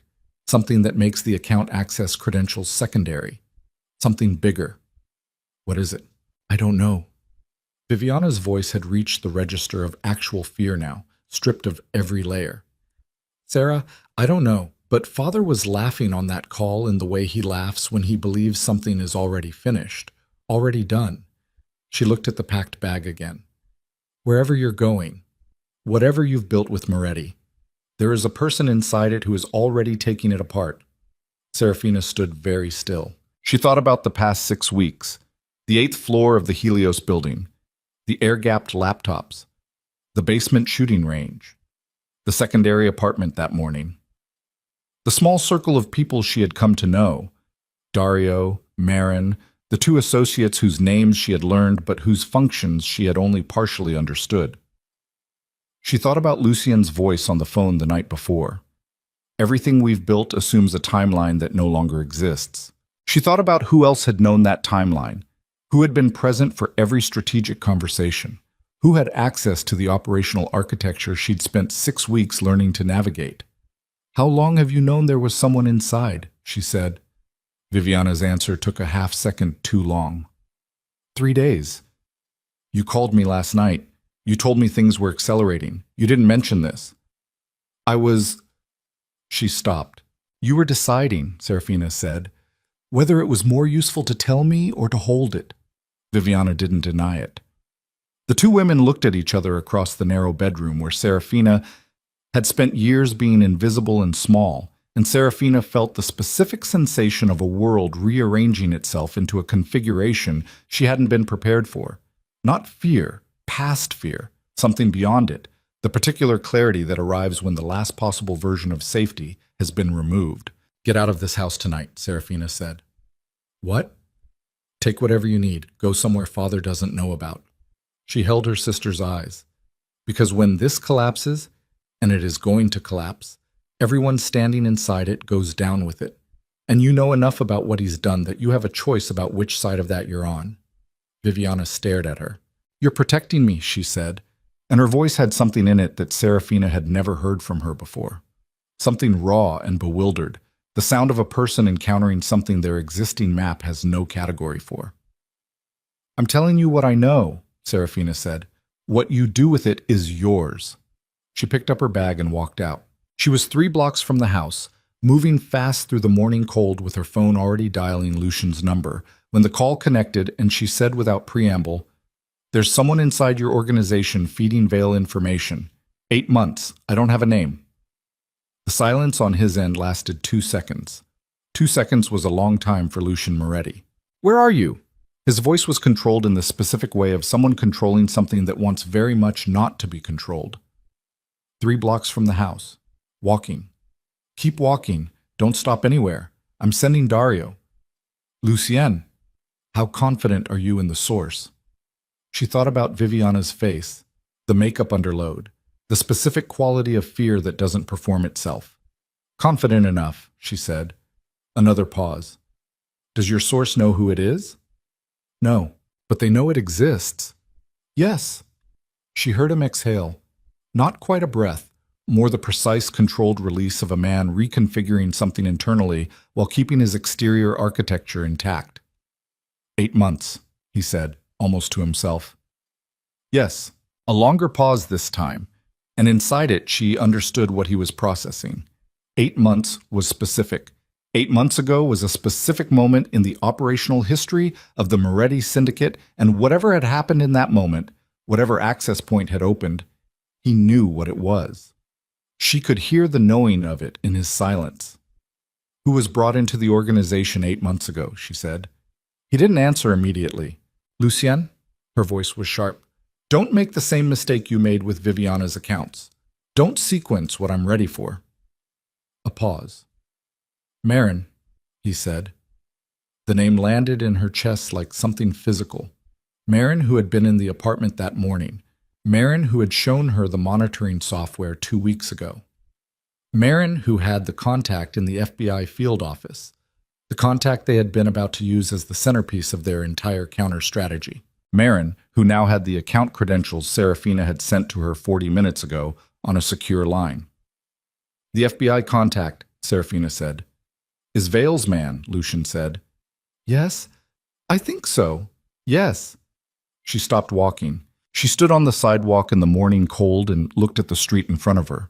Ordinary street, ordinary city, garbage truck moving at the far end of the block, a woman walking a dog, the unremarkable surface of a world that had just shifted 2 feet to the left beneath everything she'd built, and understood with complete and devastating clarity that the plan they had been constructing for 6 weeks had just been handed to the enemy in its entirety. The credentials, the counter-documentation strategy, the provenance work on Vale's manufactured evidence, the identity of their FBI contact, all of it. Marin had been in the room for every conversation. "The credentials I sent her," Serafina said, and her voice was something she was managing from a distance. "She'll pass them to Vale today." "Yes." "And Vale will move on the accounts before we can change them. Unless we change them in the next—" She heard him moving, heard the background change. "In the next 4 hours. Before his team can process and act on what she's given him. I'm calling it now." A pause. "Are you still walking?" She started walking again. "I'm walking." "Dario is 6 minutes from you. Gray car. You know the plate." "I know it." "Serafina." He said her name in the specific way she had been learning to hear, not operational, not briefing, the other register. "I'm sorry. Marin has been with me for 3 years. I didn't—" "Don't." She said it without cruelty, but without softness. "Not now. Later." She kept walking. "Right now tell me what 4 hours looks like, and whether we survive it." The pause before his answer was the longest she'd heard from him. "I don't know yet," he said. She had never heard him say that before. In 6 weeks of operational briefings and strategic conversations and late nights over encrypted ledgers, she had never heard Lucien Moretti say, "I don't know." She filed it, kept walking. The gray car appeared at the end of the block, and somewhere behind her in a house she was never going back to, her father was picking up a phone to make a call that would determine whether everything she'd built was already ash, and the only question left was whether she could move fast enough through the wreckage to find the one piece that wasn't burning yet. Dario drove like someone who had done this before, which he had, many times, in conditions worse than a clear morning with light traffic and a woman in the passenger seat who was breathing with deliberate control and staring at the middle distance like she was reading something written on the inside of her own skull. He didn't ask questions. That was one of the things she had come to understand about Dario. He asked questions when questions produced actionable information, and in all other circumstances he drove or stood or waited with the particular economy of a man who had learned that most words were overhead. Her phone was in her lap. Lucien's line still open. "The accounts," she said into it. "How long to change the routing credentials once you initiate the process?" 40 minutes minimum. The restructuring requires authentication across 3 nodes, and the secondary confirmation takes time we can't compress. His voice was moving. She could hear the acoustic change of him walking fast through a space. "I've already initiated, but if Vale's team has what Marin gave them and they move in the next 2 hours, they'll hit a lock instead of an open door. If we make the 40 minutes, yes." She did the arithmetic. The credentials had been sent to Marin 43 minutes ago. Marin would have forwarded them immediately. She had no reason to delay, every reason to move fast. Vale's team, wherever they were positioned, would need time to receive, verify, and deploy. Financial account intrusion at this level wasn't instantaneous, even with valid credentials. There were verification layers, timing windows, the specific friction of institutional banking architecture that slowed even the most sophisticated attack. "How much time do we realistically have?" she said. A pause. 90 minutes, maybe less. 40 minutes of restructuring inside 90 minutes of window. Tight, but possible if nothing else moved. Something else moved.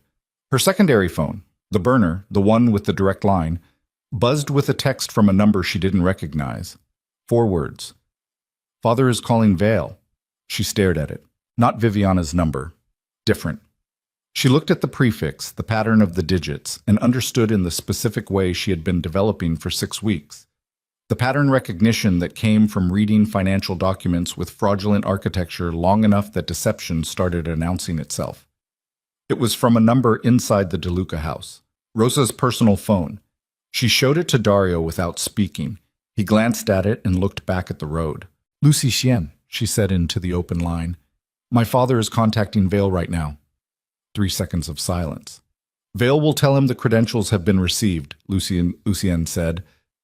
"Your father will know the operation is in motion, which means he'll accelerate the prosecutor meeting, or cancel the formal meeting entirely and deliver everything he has through a back channel today." His voice had reached a register she hadn't heard from him before. Controlled on the surface, something compressed and combustible underneath it. If he bypasses the meeting, we lose the documented conspiracy trail.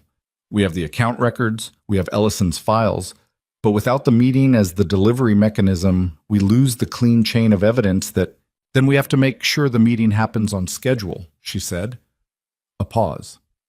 "How?" he said, and it wasn't rhetorical. She looked at the city going past the window, the ordinary infrastructure of a Tuesday morning, delivery trucks and pedestrians and the unremarkable surface of everything that didn't know it was happening inside a collapsing architecture. "Because I'm going to walk into that meeting," she said. The silence on Lucien's end was absolute. Dario's hands tightened on the wheel by a fraction. "The prosecutor meeting," she continued, "is scheduled for 11 o'clock at the Federal Building on Carver Street. My father will be there with Ellison. He expects to walk in and hand a federal prosecutor a case against me and walk out with a deal." She said it steadily. "If I walk in first, if I arrive before he does, and I present the counter documentation to a different prosecutor in the same building, the meeting becomes something different. His own meeting becomes the trap." "You'd be walking into a federal building," Lucien said carefully, "with documentation that includes our financial records. Documentation that proves a criminal conspiracy between my father, Ellison, and Adriano Vale to manufacture evidence and compromise a federal official." She kept her voice level. "The syndicate's records are in there as supporting evidence for the conspiracy, not as the primary subject. The primary subject is the manufacturing of false evidence and the bribery of a federal prosecutor. If they decide to look past the primary subject, then I'll have walked into a federal building voluntarily, with counsel, presenting evidence of crimes committed against me and against federal institutions." She paused. "That's a very different legal posture than being delivered there by my father." Another silence. She could feel him thinking. The specific quality of his silence when the thinking was structural, building and testing the architecture of a decision. "You'd need a clean prosecutor. Someone in that building we can verify hasn't been touched by Vale. Can you get that in 90 minutes? I can get it in 40. His voice had changed again. The combustible thing underneath had found a direction. Marin knew our FBI contact. She didn't know everyone. A pause. "I have a name. Someone 2 levels above the compromised contact. Someone who has wanted to put Adriano Vale in a federal cell for 6 years and has never found a clean enough line to him." Another pause. "This is a clean line." "Then make the call," she said. "I need counsel with me when I walk in." "I know someone. And Lucien." She held the phone slightly tighter. "The account restructuring. Make the 40 minutes." "Already running." His voice dropped for a fraction of a second into the other register, the one she had learned to hear underneath everything else. "Don't go in there alone. Wait for counsel to arrive." "I'll wait 10 minutes. If they're not there in 10, they'll be there." Dario pulled over on the corner of Meridian and 5th and looked at her. "Federal building," he said. "You want me to? Drop me 2 blocks north, then go back to Lucien." She looked at him. "If something goes wrong inside, He'll need everyone he has. Dario looked at her for a moment with the particular expression of a man who has spent his career assessing which people are capable of what they say they're capable of and has just updated a file. He drove her 2 blocks north and stopped. She got out. The morning air was cold, and she was carrying a bag that contained, among other things, a USB drive with the complete counter documentation package, Ellison's photographed files, and 73 pages of forensic financial analysis representing 6 weeks of work. She was wearing yesterday's clothes. Her hair was not what she would have chosen. She had not slept. She started walking. The federal building was a glass and concrete structure that occupied half a block on Carver Street, and from 2 blocks away she could see the foot traffic around its entrance, the particular mixture of attorneys and couriers and government workers that gave federal buildings their specific texture. She scanned for anything that didn't fit that texture. Nothing visible, which meant nothing, because the things that didn't fit were designed not to be visible. Her phone buzzed. Lucian. Counsel is Marcus Hale. He knows the situation. He's 4 minutes away. Gray coat. Wait. She slowed her pace. She waited on the corner of Carver and 9th with her bag over her shoulder, and her eyes moving across the street in the pattern Dario had taught her. Not the scanning of a frightened person looking for threats, but the systematic visual mapping of someone taking inventory of a space. She breathed. Her heart rate was elevated, and she noted it and let it run. Elevated was appropriate. Elevated meant her body was doing what bodies do when real things are happening, and she had learned to work with the physiology rather than against it. A man in a gray coat came around the corner from the east at a pace that was fast without performing urgency. 50, silver-haired, carrying a briefcase that had seen serious use. He found her face before she spoke. Serafina DeLuca, he said. Not a question. Marcus Hale, walk with me. He was already moving toward the building. Lucian briefed me in 7 minutes on the phone, which is about 7 minutes faster than I usually like to be briefed. But here we are. The prosecutor you need is Janet Cowell. She's on the 4th floor, and she has been building a predicate case against Vale's network for 14 months. He glanced at her as they walked. She is going to have a significant number of questions. I have a significant number of answers. The syndicate documentation in your package is evidence of conspiracy, not confession. The framing matters. He looked at her again with the specific expression of an attorney encountering a non-attorney who understands framing. It does, he agreed. They went through security. Her bag went through the scanner. The USB drive registered as a USB drive. Nobody stopped them. The elevator to the 4th floor took 40 seconds that felt like 4 minutes. Janet Cowell's office was at the end of a corridor that smelled like institutional coffee and old paper, and Cowell herself was a woman of 53 who looked like someone who had been told no by important men enough times that she had stopped registering it as information. She looked up from her desk when Hale knocked and entered, looked at Serafina behind him, and her expression moved through several phases in about 2 seconds before arriving at alert and still. Marcus? Her voice was careful. This is Serafina DeLuca. She has documentation I think you need to see before 11 o'clock this morning. He set the briefcase down. Specifically before Domenico DeLuca walks into this building and delivers what he believes is a case against his daughter to Richard Morse downstairs. Something shifted in Cowell's face. Richard Morse, she said, is compromised, Hale said. Ms. DeLuca has documentation of that as well. Cowell looked at Serafina directly, the look of a woman who has learned to read people quickly and completely and was currently doing exactly that. Sit down, she said. Serafina sat down and opened her bag and put the USB drive on the desk. I'll walk you through it, she said, but we need to move fast. My father doesn't know I'm here, and when he finds out the dynamic of this morning changes significantly. Cowell plugged in the drive. Start talking. She talked. 40 minutes and 23 minutes into the conversation, she was tracking both clocks simultaneously, the 40 for Lucien's account restructuring and the time until 11. Cowell stopped her. The manufactured evidence Vale is providing your father, she said. You said you were working to get provenance documentation on it. My associate was working on it. She chose the word carefully.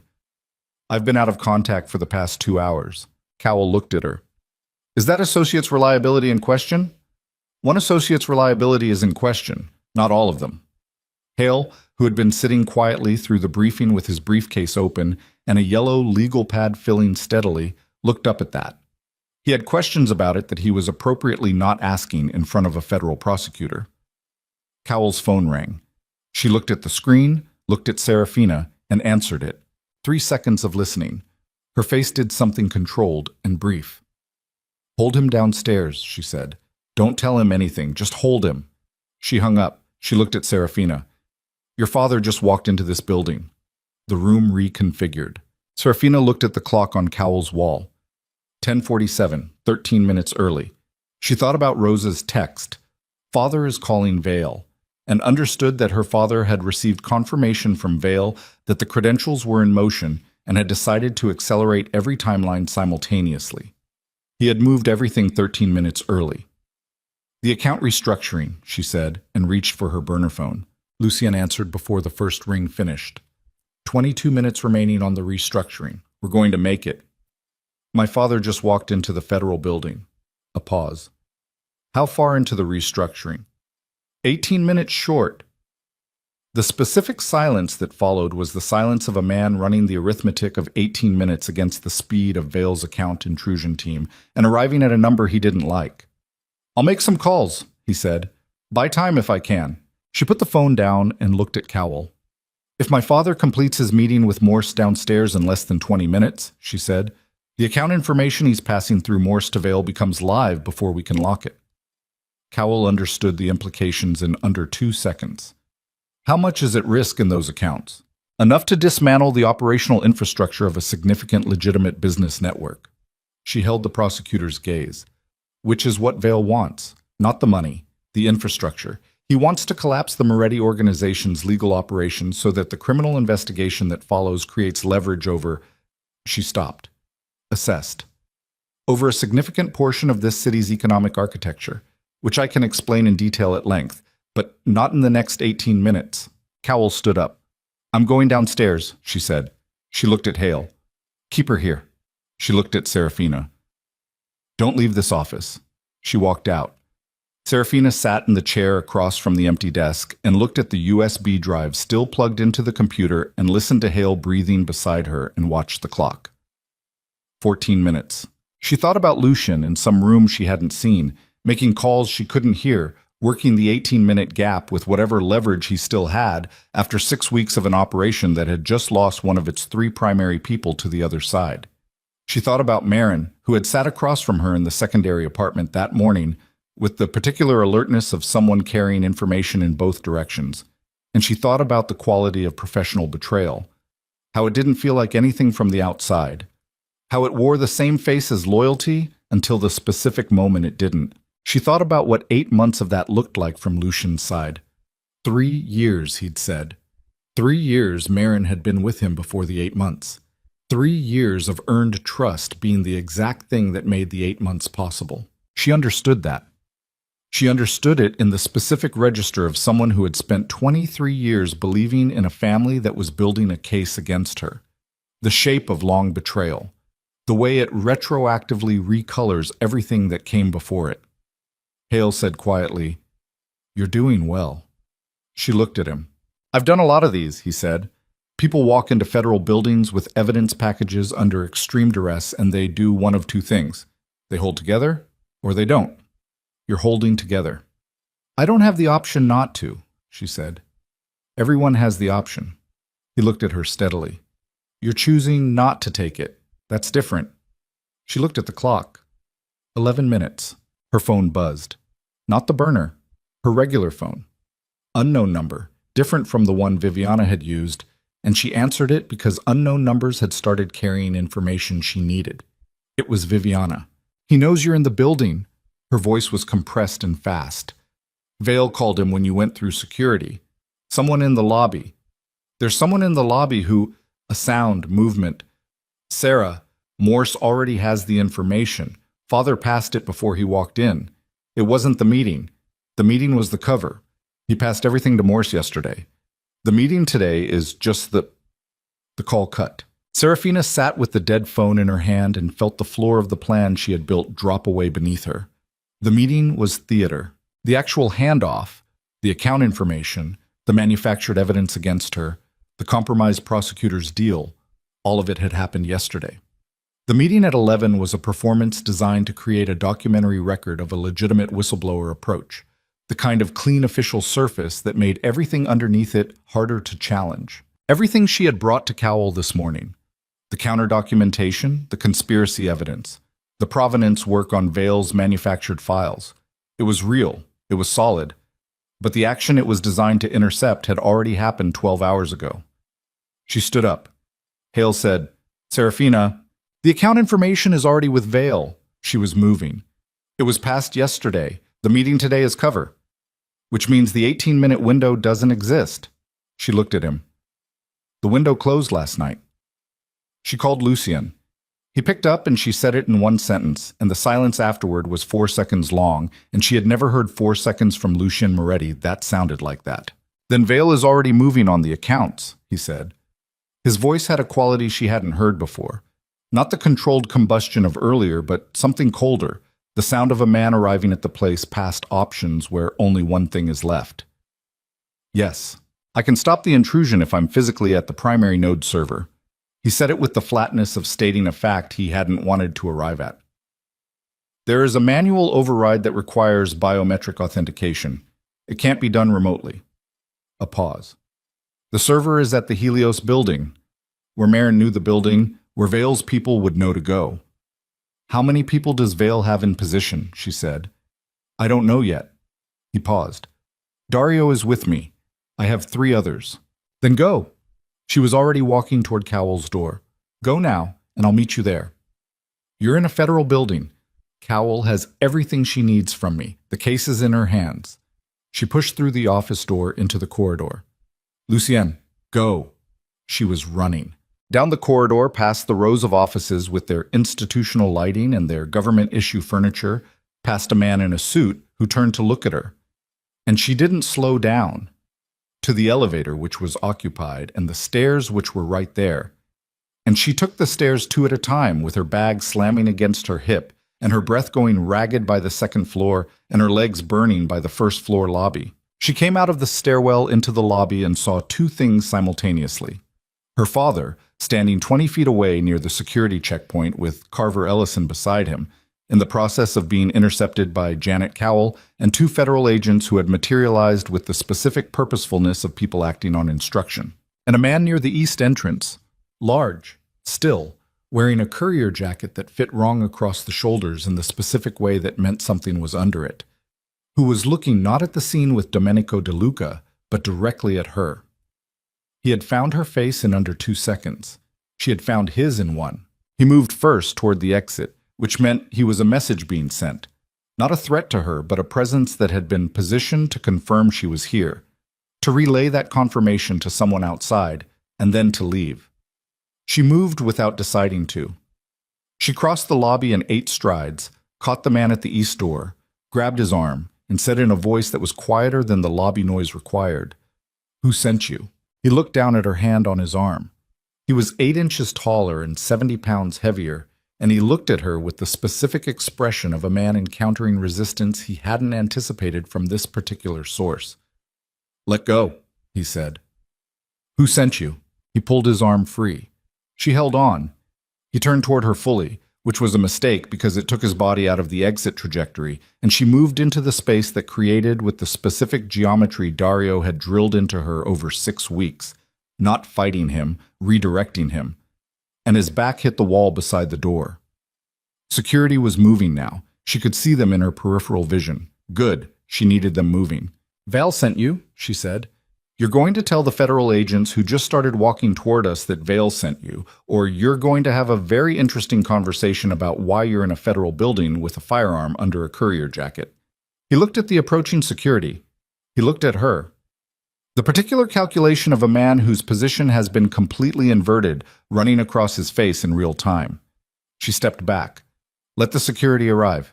Then she was through the east door and into the morning air, and running toward the street to find a car and get to the Helios building before everything Lucien had built went up in the specific kind of fire that didn't leave anything to rebuild from. And behind her in the federal building lobby, her father was being detained by federal agents on the instruction of a prosecutor who had 40 minutes of briefing and 73 pages of documentation and 14 months of her own predicate work, and the name Adriano Val written in the file she'd been building since before any of this began. She got a cab, threw herself into the back seat. "Helios building," she said. "Meridian and 10th. Fast." The driver looked at her in the rearview mirror, breathing hard, bag on her lap, the specific expression of someone running towards something rather than away from it, and pulled into traffic. She called Lucien. "2 minutes out," she said. "East parking structure," he said. His voice was the voice of someone already inside something. "3rd level, don't use the lobby." In the background, she heard something that was not a voice and not an ambient sound. It was the specific flat report of a firearm, suppressed but not inaudible, and it was coming from wherever Lucien was standing. "Lucien? 3rd level," he said. "Now." The call stayed open, and she listened to the sounds inside it. Movement, another report, something breaking, and Lucien's breathing, which was controlled but elevated. The breathing of a man moving fast through a space while managing something that required both his hands. And the cab pulled up to the Helios building, and she was out before it fully stopped with 2 fingers pressed to the phone, keeping the line open as she ran for the east parking structure entrance. The stairwell to the 3rd level smelled like concrete and exhaust, and the particular cold of underground spaces that don't see sunlight. She took the stairs at full speed and came through the 3rd level door into the orange-lit expanse of the parking structure and saw them. Lucien, 40 feet away, moving between 2 parked vehicles toward a utility door at the far wall. Dario 10 feet behind him, covering the approach. 2 men she recognized from the operational circle, positioned at the structure's vehicle entrance, facing outward. And on the ground near the elevator bank, a man she didn't recognize who was not moving. She didn't stop moving. She covered the 40 feet and came in beside Lucien at the utility door, and he turned and looked at her face for 1 second with an expression that was 3 things at once: relief and fury, and something that was neither, and said, "You ran out of a federal building." "You're welcome," she said. "The server room." He pushed through the utility door. The corridor beyond it was maintenance infrastructure, pipes, conduit, the utilitarian skeleton of the building hidden behind its glass and steel face. They moved fast and low, Dario behind them, the 2 others holding the parking level. "Vale has 4 people inside the building," Lucien said without slowing. 2 we've neutralized, 2 unaccounted for." He was breathing hard, but his voice was level. "The server room is 60 feet ahead. The manual override takes 90 seconds once I initiate it. We need 90 uninterrupted seconds." "Where are the 2 unaccounted for?" "That's the question." She pulled the gun from the bag.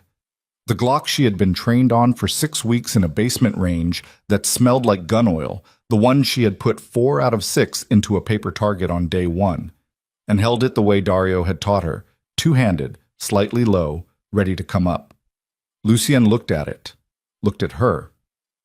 He didn't say anything about it.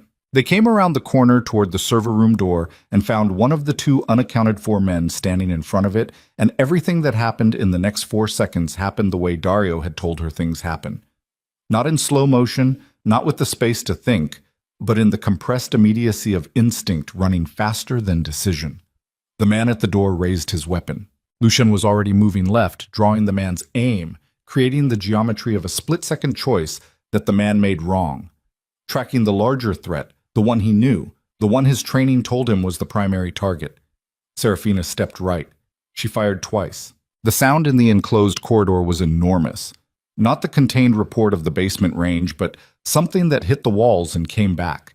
And the man went down and the door was clear, and Lucien was at it with the biometric panel already, and his hand flat against it, and the 90-second counter starting. She stood in the corridor with her back to the server room door, and the gun up and smoke coming off the barrel, and her ears ringing and her heart doing something that wasn't fear and wasn't calm, but was precisely and completely the space between them.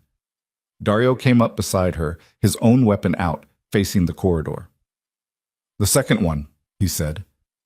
"I know," she said. 60 seconds. The corridor was quiet. 40 seconds. Still quiet. 20 seconds. And then from the far end of the corridor, a door opened and the second unaccounted for man came through it, and he was not alone. He had someone in front of him, arm around the throat, gun at the temple, and the someone was a face she recognized from the operational circle, one of the two men who had been holding the parking level, and the geometry of the situation was exactly what it was designed to be. A human shield, a demand, and a room with a biometric counter at 15 seconds and counting. Lucien's voice from inside the server room, level and absolute. "Don't stop the counter," the man at the end of the corridor said. "Override the sequence or I put him down." Serafina looked at the man's face over the shoulder of the hostage. She looked at his eyes, which were the eyes of someone who meant what he said and had done things like this before. She looked at his gun hand, which was steady.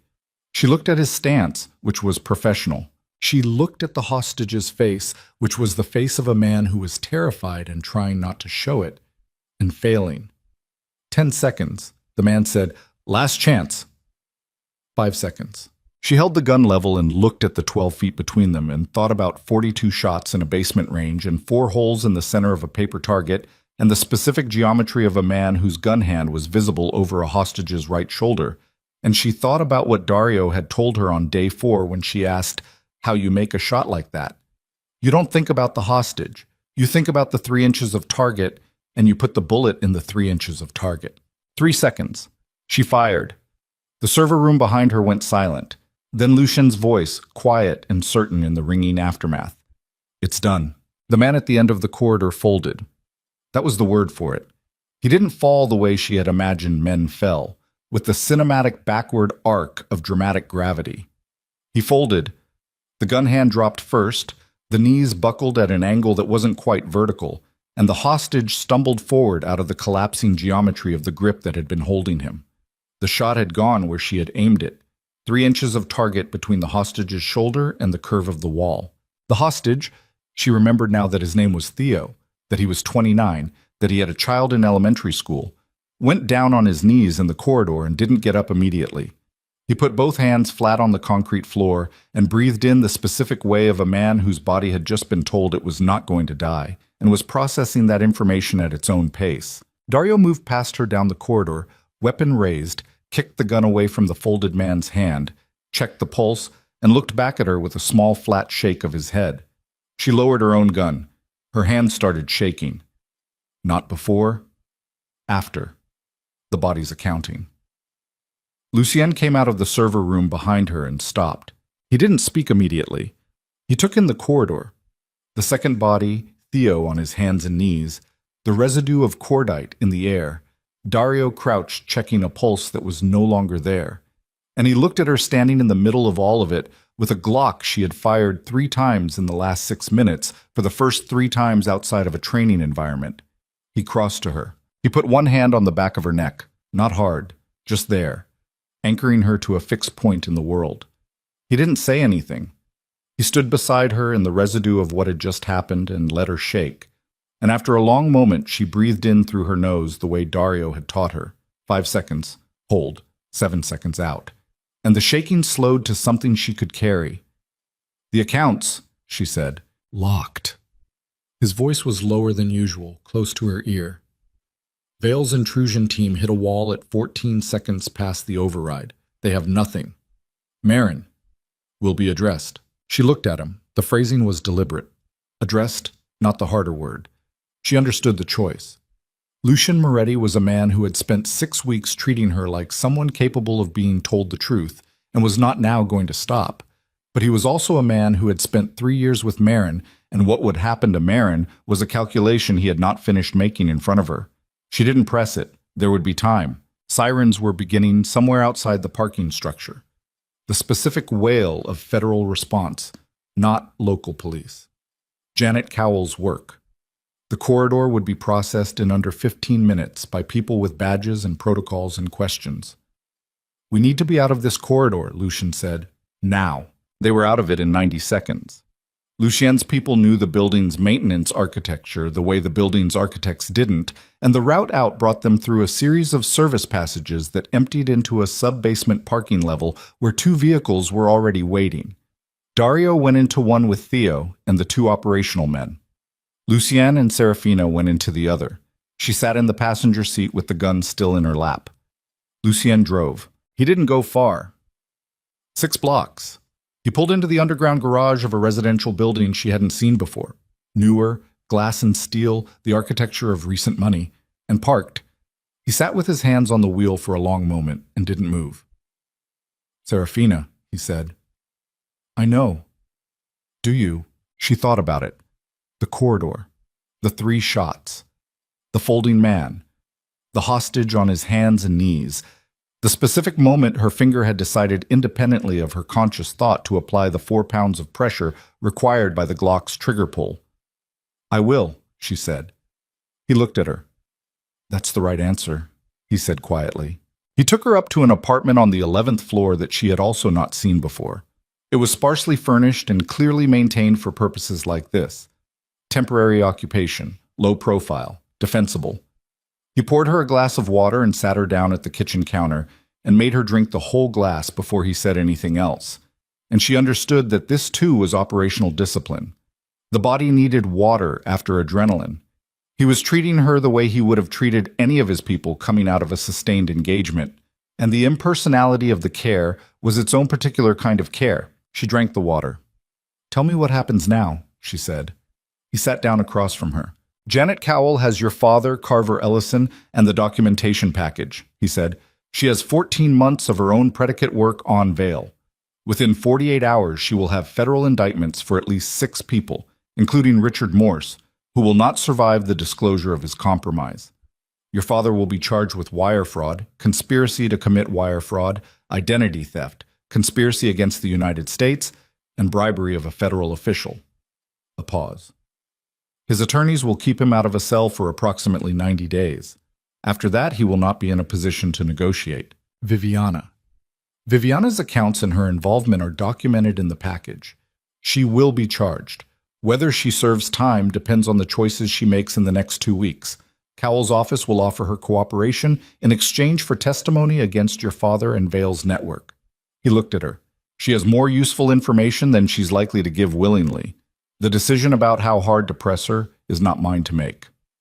Vale. "Adriano Valle will be the harder case." His voice was even. "He's insulated, internationally located, and his organization's response to the failure of this operation will not be cooperative." A pause.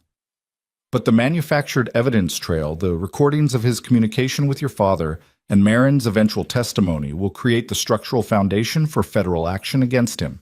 It will take 18 to 24 months. He will be in a federal cell before he's 60. Marin." He was quiet for a moment. "Marin has 2 children," he said. "She made a series of choices over 8 months that I do not yet fully understand. There were almost certainly pressures applied to her that I was not aware of. There may have been a debt. There may have been a threat. I'm going to find out which before I make any decision about what happens next." His voice had not changed. "I'm telling you this because I want you to understand that the answer to Marin is not the answer you might expect from a man in my position. I am not in the business of revenge. I am in the business of repair." She looked at him. "You loved her," she said. Not romantically. She could tell that wasn't what it was. "She was your colleague. You trusted her." "For 3 years. Yes. And now I have to do the work of understanding why I missed what I missed, which is harder than punishing her, and more useful."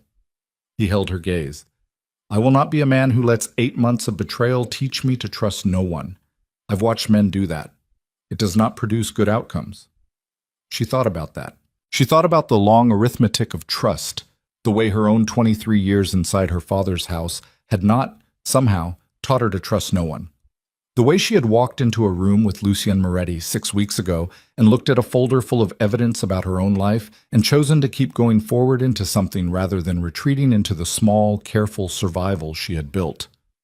The way that choice had not been brave exactly. It had been the only one she could see.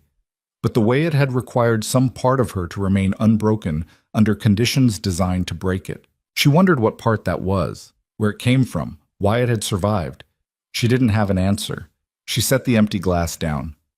"I need to sleep," she said. "I know." He showed her the bedroom. He told her there were clothes in the closet that would fit her. Lucien Moretti had thought of clothes. And that he would be in the next room, and that the locks on the apartment were the kind of locks she could rely on. He turned off the light when he left and pulled the door not quite closed behind him. She slept for 11 hours. When she woke up, it was the next morning, and the city outside the window was doing its ordinary business, and a federal indictment was being filed 3 miles away, and her old life was already beginning the slow process of being something that had previously existed. She sat on the edge of the bed and breathed, and noticed that she was different. Not transformed, not the cinematic morning after of fictional characters waking up changed. Different in a specific small way. The shaking had stopped. The fear that had been her ambient condition for 23 years, the low background hum of waiting for the next harm, was not gone, but it had lost its central position. Something else had moved into the center. Capacity, she thought. The word for it was capacity. She had become a person who could do things. That was a quiet realization, and she sat with it for a long time before getting up. The weeks that followed had the texture of weather changing. Federal indictments came down. Her father was arraigned. The story hit the local papers, and then the national papers, and then the financial press, where it acquired the specific cold attention reserved for white-collar crime that involves federal prosecutors. Cowell's office moved with the methodical pace of an institution that had been waiting for an opportunity like this one for years and had decided to use it carefully. Serafina cooperated fully. She spent days in conference rooms with Hale beside her, answering questions and walking through documentation. She did not enjoy it. She was good at it. The accountant's mind that had been her one quiet competency through 23 years of being invisible turned out to be exactly the tool a federal investigation required, and the prosecutors learned within the first 2 days to take her analytical observations as seriously as their own forensic specialists. Viviana took the deal. She testified. She was strategic about it. She gave the prosecutors enough to be useful and held back enough to preserve her own leverage, and the agreement she reached resulted in 2 years of probation and complete forfeiture of her assets. She was 30 years old when the case concluded, broke for the first time in her life, and not equipped by temperament or training for the world that was waiting for her on the other side of the courthouse steps. Serafina saw her once after. It was at a coffee shop near the federal building, 6 weeks after the verdict. Viviana was sitting alone at a table by the window, drinking something she had paid for with a debit card linked to an account she did not control, and she looked smaller than Serafina remembered. Not physically. Viviana's bones were the same architecture they had always been, but the projection that had always surrounded her, the gravitational field, had collapsed. Serafina went in. She bought a coffee. She sat down at the table without asking. Viviana looked at her. "You don't have to do this," she said. "I know." They sat in silence for a long moment. "I called you that night," Viviana said. "When you were leaving the house, I called you and I told you about Myron and about the inside person. I want you to know I did that without—" She stopped. "I want you to know I did it because I knew it would hurt me, not because it would help you. The two things weren't separate, but I want you to know." "I know that too." Viviana looked at her coffee. "I don't know how to be a person who isn't what I was," she said. It was the most honest sentence Serafina had ever heard her say. "I don't know how to do this, whatever this is." "You'll figure it out," Serafina said, "or you won't. But it's yours now. Not Father's, not the family's. Yours." Viviana looked up at her. "Did you forgive me?" she asked. Serafina thought about it. "No," she said, "but I don't need to." She drank her coffee. "You're the reason I called him," Viviana said quietly. "Father, the night you left. I called him from the hallway and I told him I thought you'd taken something from the house, and I told him to check on you in your room. I was the one who—" She stopped. "I just want you to know. I want you to have all of it." Serafina was quiet for a long moment. "I figured," she said. She finished her coffee. She stood up. She looked at her half-sister, who was 30 years old and broke and frightened of the world she now had to live in, and she put her hand briefly on Viviana's shoulder. Not warmth, not forgiveness, something more like acknowledgement, and walked out into the afternoon. She did not see Viviana again for a long time. Her father wrote her one letter from the federal facility where he was awaiting sentencing. She read it once. She did not respond. She did not keep the letter. The Moretti Syndicate underwent its own transformation in those months, though most of that work happened in rooms Serafina was not in. Lucian spent the better part of a year dismantling and restructuring his organization's exposure, closing operations that no longer fit the architecture he wanted to maintain, restructuring legitimate business holdings, repositioning the entire enterprise toward something that more closely resembled the legal business empire it had always pretended to be. He told her once, late in a conversation that had run past midnight, that the 8 months of Marin's betrayal had clarified something for him about the cost of the dual life. "I'm too old to be carrying both," he said. He looked tired in the specific way she had come to recognize. Not physically tired, structurally tired. The tiredness of a man whose body was younger than the things he had asked it to do. "I'm tired of being two things. I'm going to be one thing." "Which one?" she said. He looked at her. "The one that doesn't make you spend the rest of your life waiting for the door to open." That was as close as he came, for a long time, to saying what they both already knew. She had moved out of the apartment he had put her in after the 3rd week. She had used some of the funds that had been recovered and properly attributed to her. Cowell's office had been precise about distinguishing the legitimate assets from the laundered ones, to rent her own place in a neighborhood she chose for no reason except that she liked the bakery on the corner. She had bought furniture. She had hung 2 photographs of her mother on the bedroom wall. She had built a life that was hers in the specific structural sense, which was a category of having that she had not previously experienced. She and Lucien saw each other often, not under the architecture of an operation anymore. They had dinner. They walked. They sat in his apartment some evenings and read in the same room without speaking, which she had not known until then was something she had wanted for her entire life.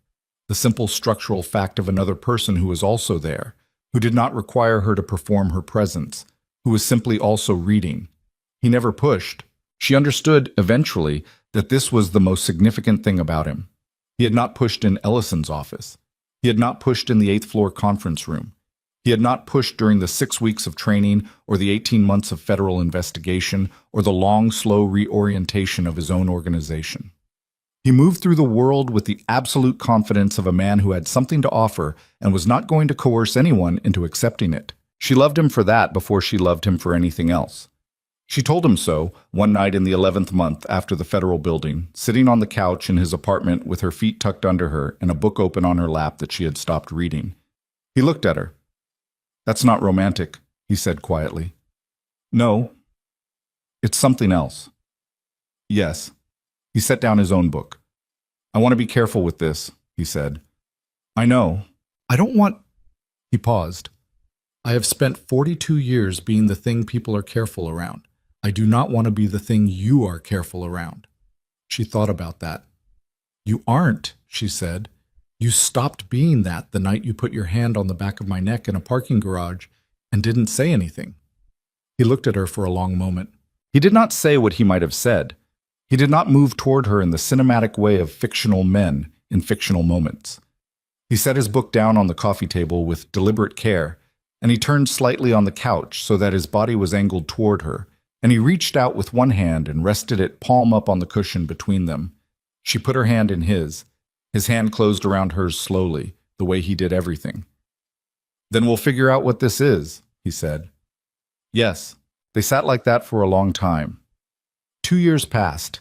That was the actual measurement of the distance between the night in the parking structure and the evening, 2 springs later, when Serafina Moretti, she had taken the name eventually, in a ceremony attended by exactly 4 people in a city hall office on a Tuesday afternoon, stood at the head of the Palazzo Bella Corte ballroom and watched 500 people fill a space that had once been the location of the worst night of her life. The ballroom had not changed. The crystal chandeliers still poured their molten light across the marble. The orchestra still played from the raised platform near the eastern wall. The architecture of luxury was the same architecture it had always been. What had changed was the gala itself. The Phoenix Initiative had been her idea.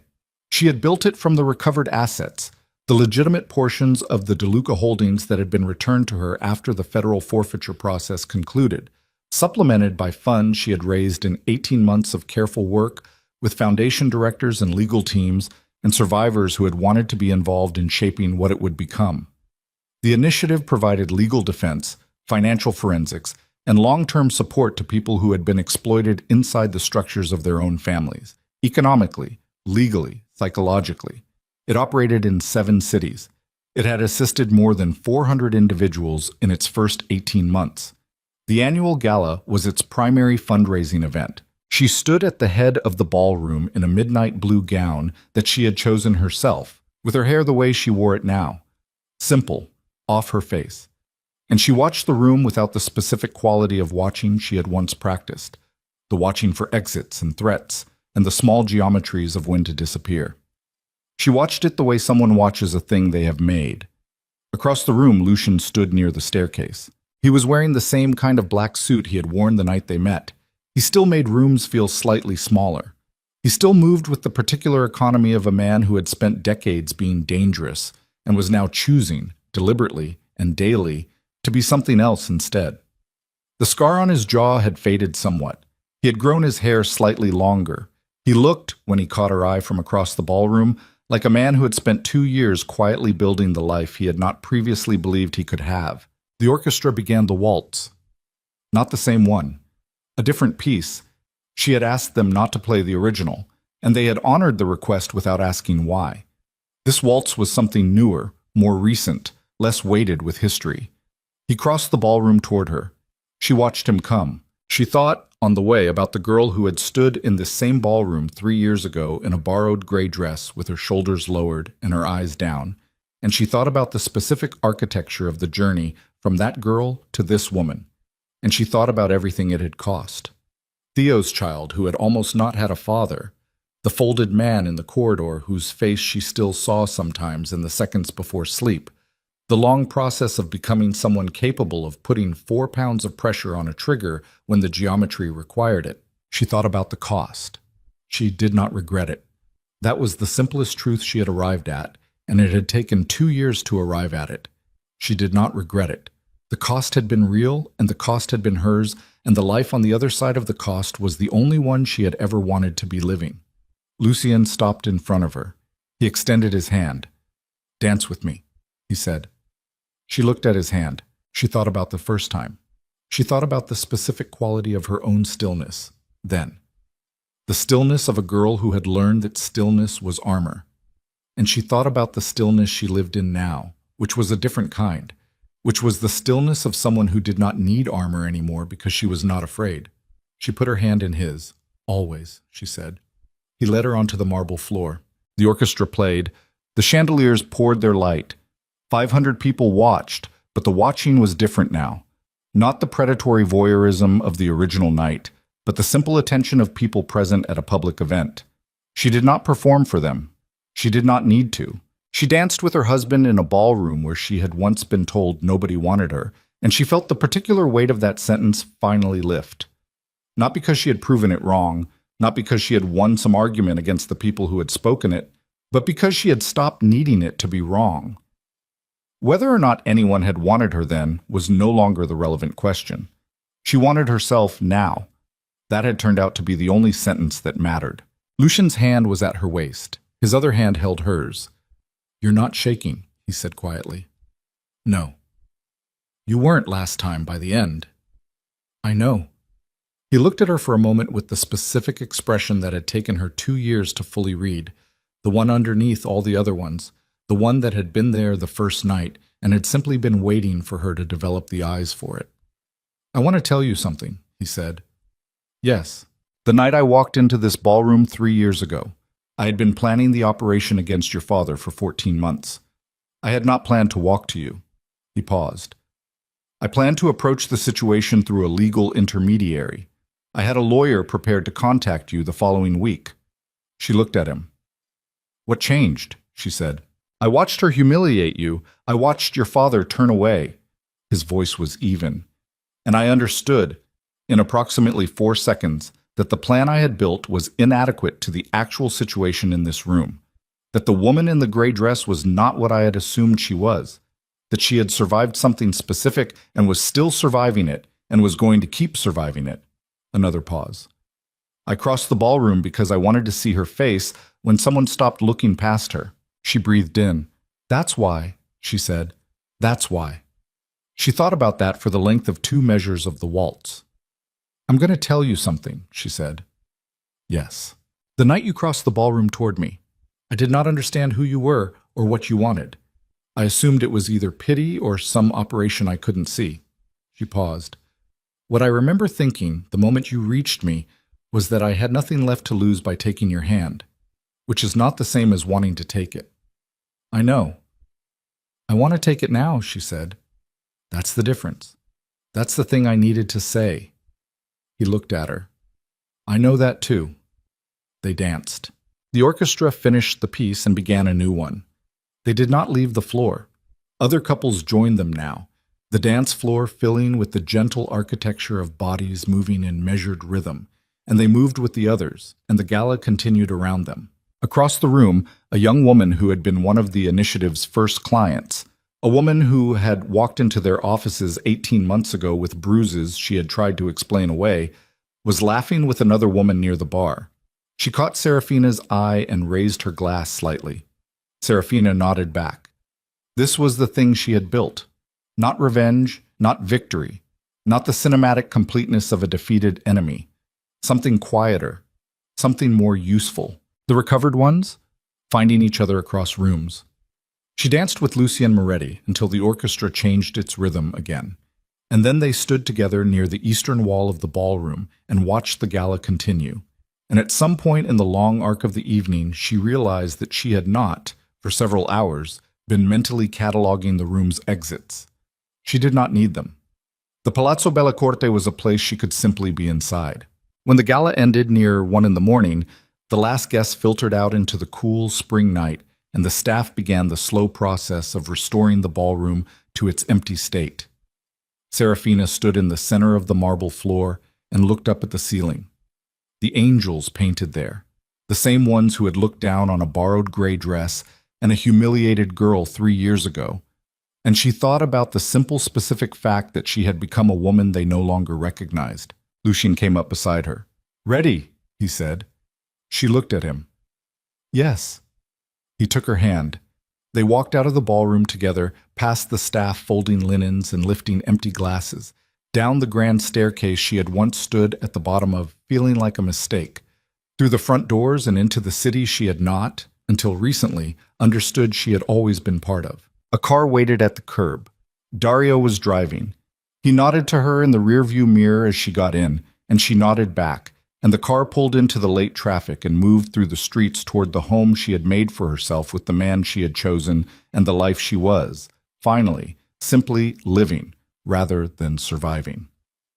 She looked out the window at the city going past. She thought about the girl who had stood at the edge of the ballroom 3 years ago in a borrowed dress with her shoulders lowered, and she sent that girl, across all the distance of what she had become, the small, simple thought that nobody had ever sent her at the time, and that she had needed more than anything. You made it. The car turned onto the boulevard and continued into the spring night, and somewhere behind her the Palazzo Bella Corte's lights began to dim, one chandelier at a time, until the ballroom that had once been the geography of her humiliation became, in the rearview mirror, simply a building she had passed through on her way to somewhere else. She rested her head against Lucien's shoulder. He put his hand over hers. The city moved past the window in its quiet midnight rhythm, and Serafina Moretti, the woman nobody had wanted, who had become the woman who chose herself first, closed her eyes and breathed in the simple, specific air of a life that was, against every prediction made for her, entirely her own. And that was the ending. Not the legendary one, not the cinematic one, just the true one. The girl who had been told she belonged nowhere had built a place she belonged, and she had stayed.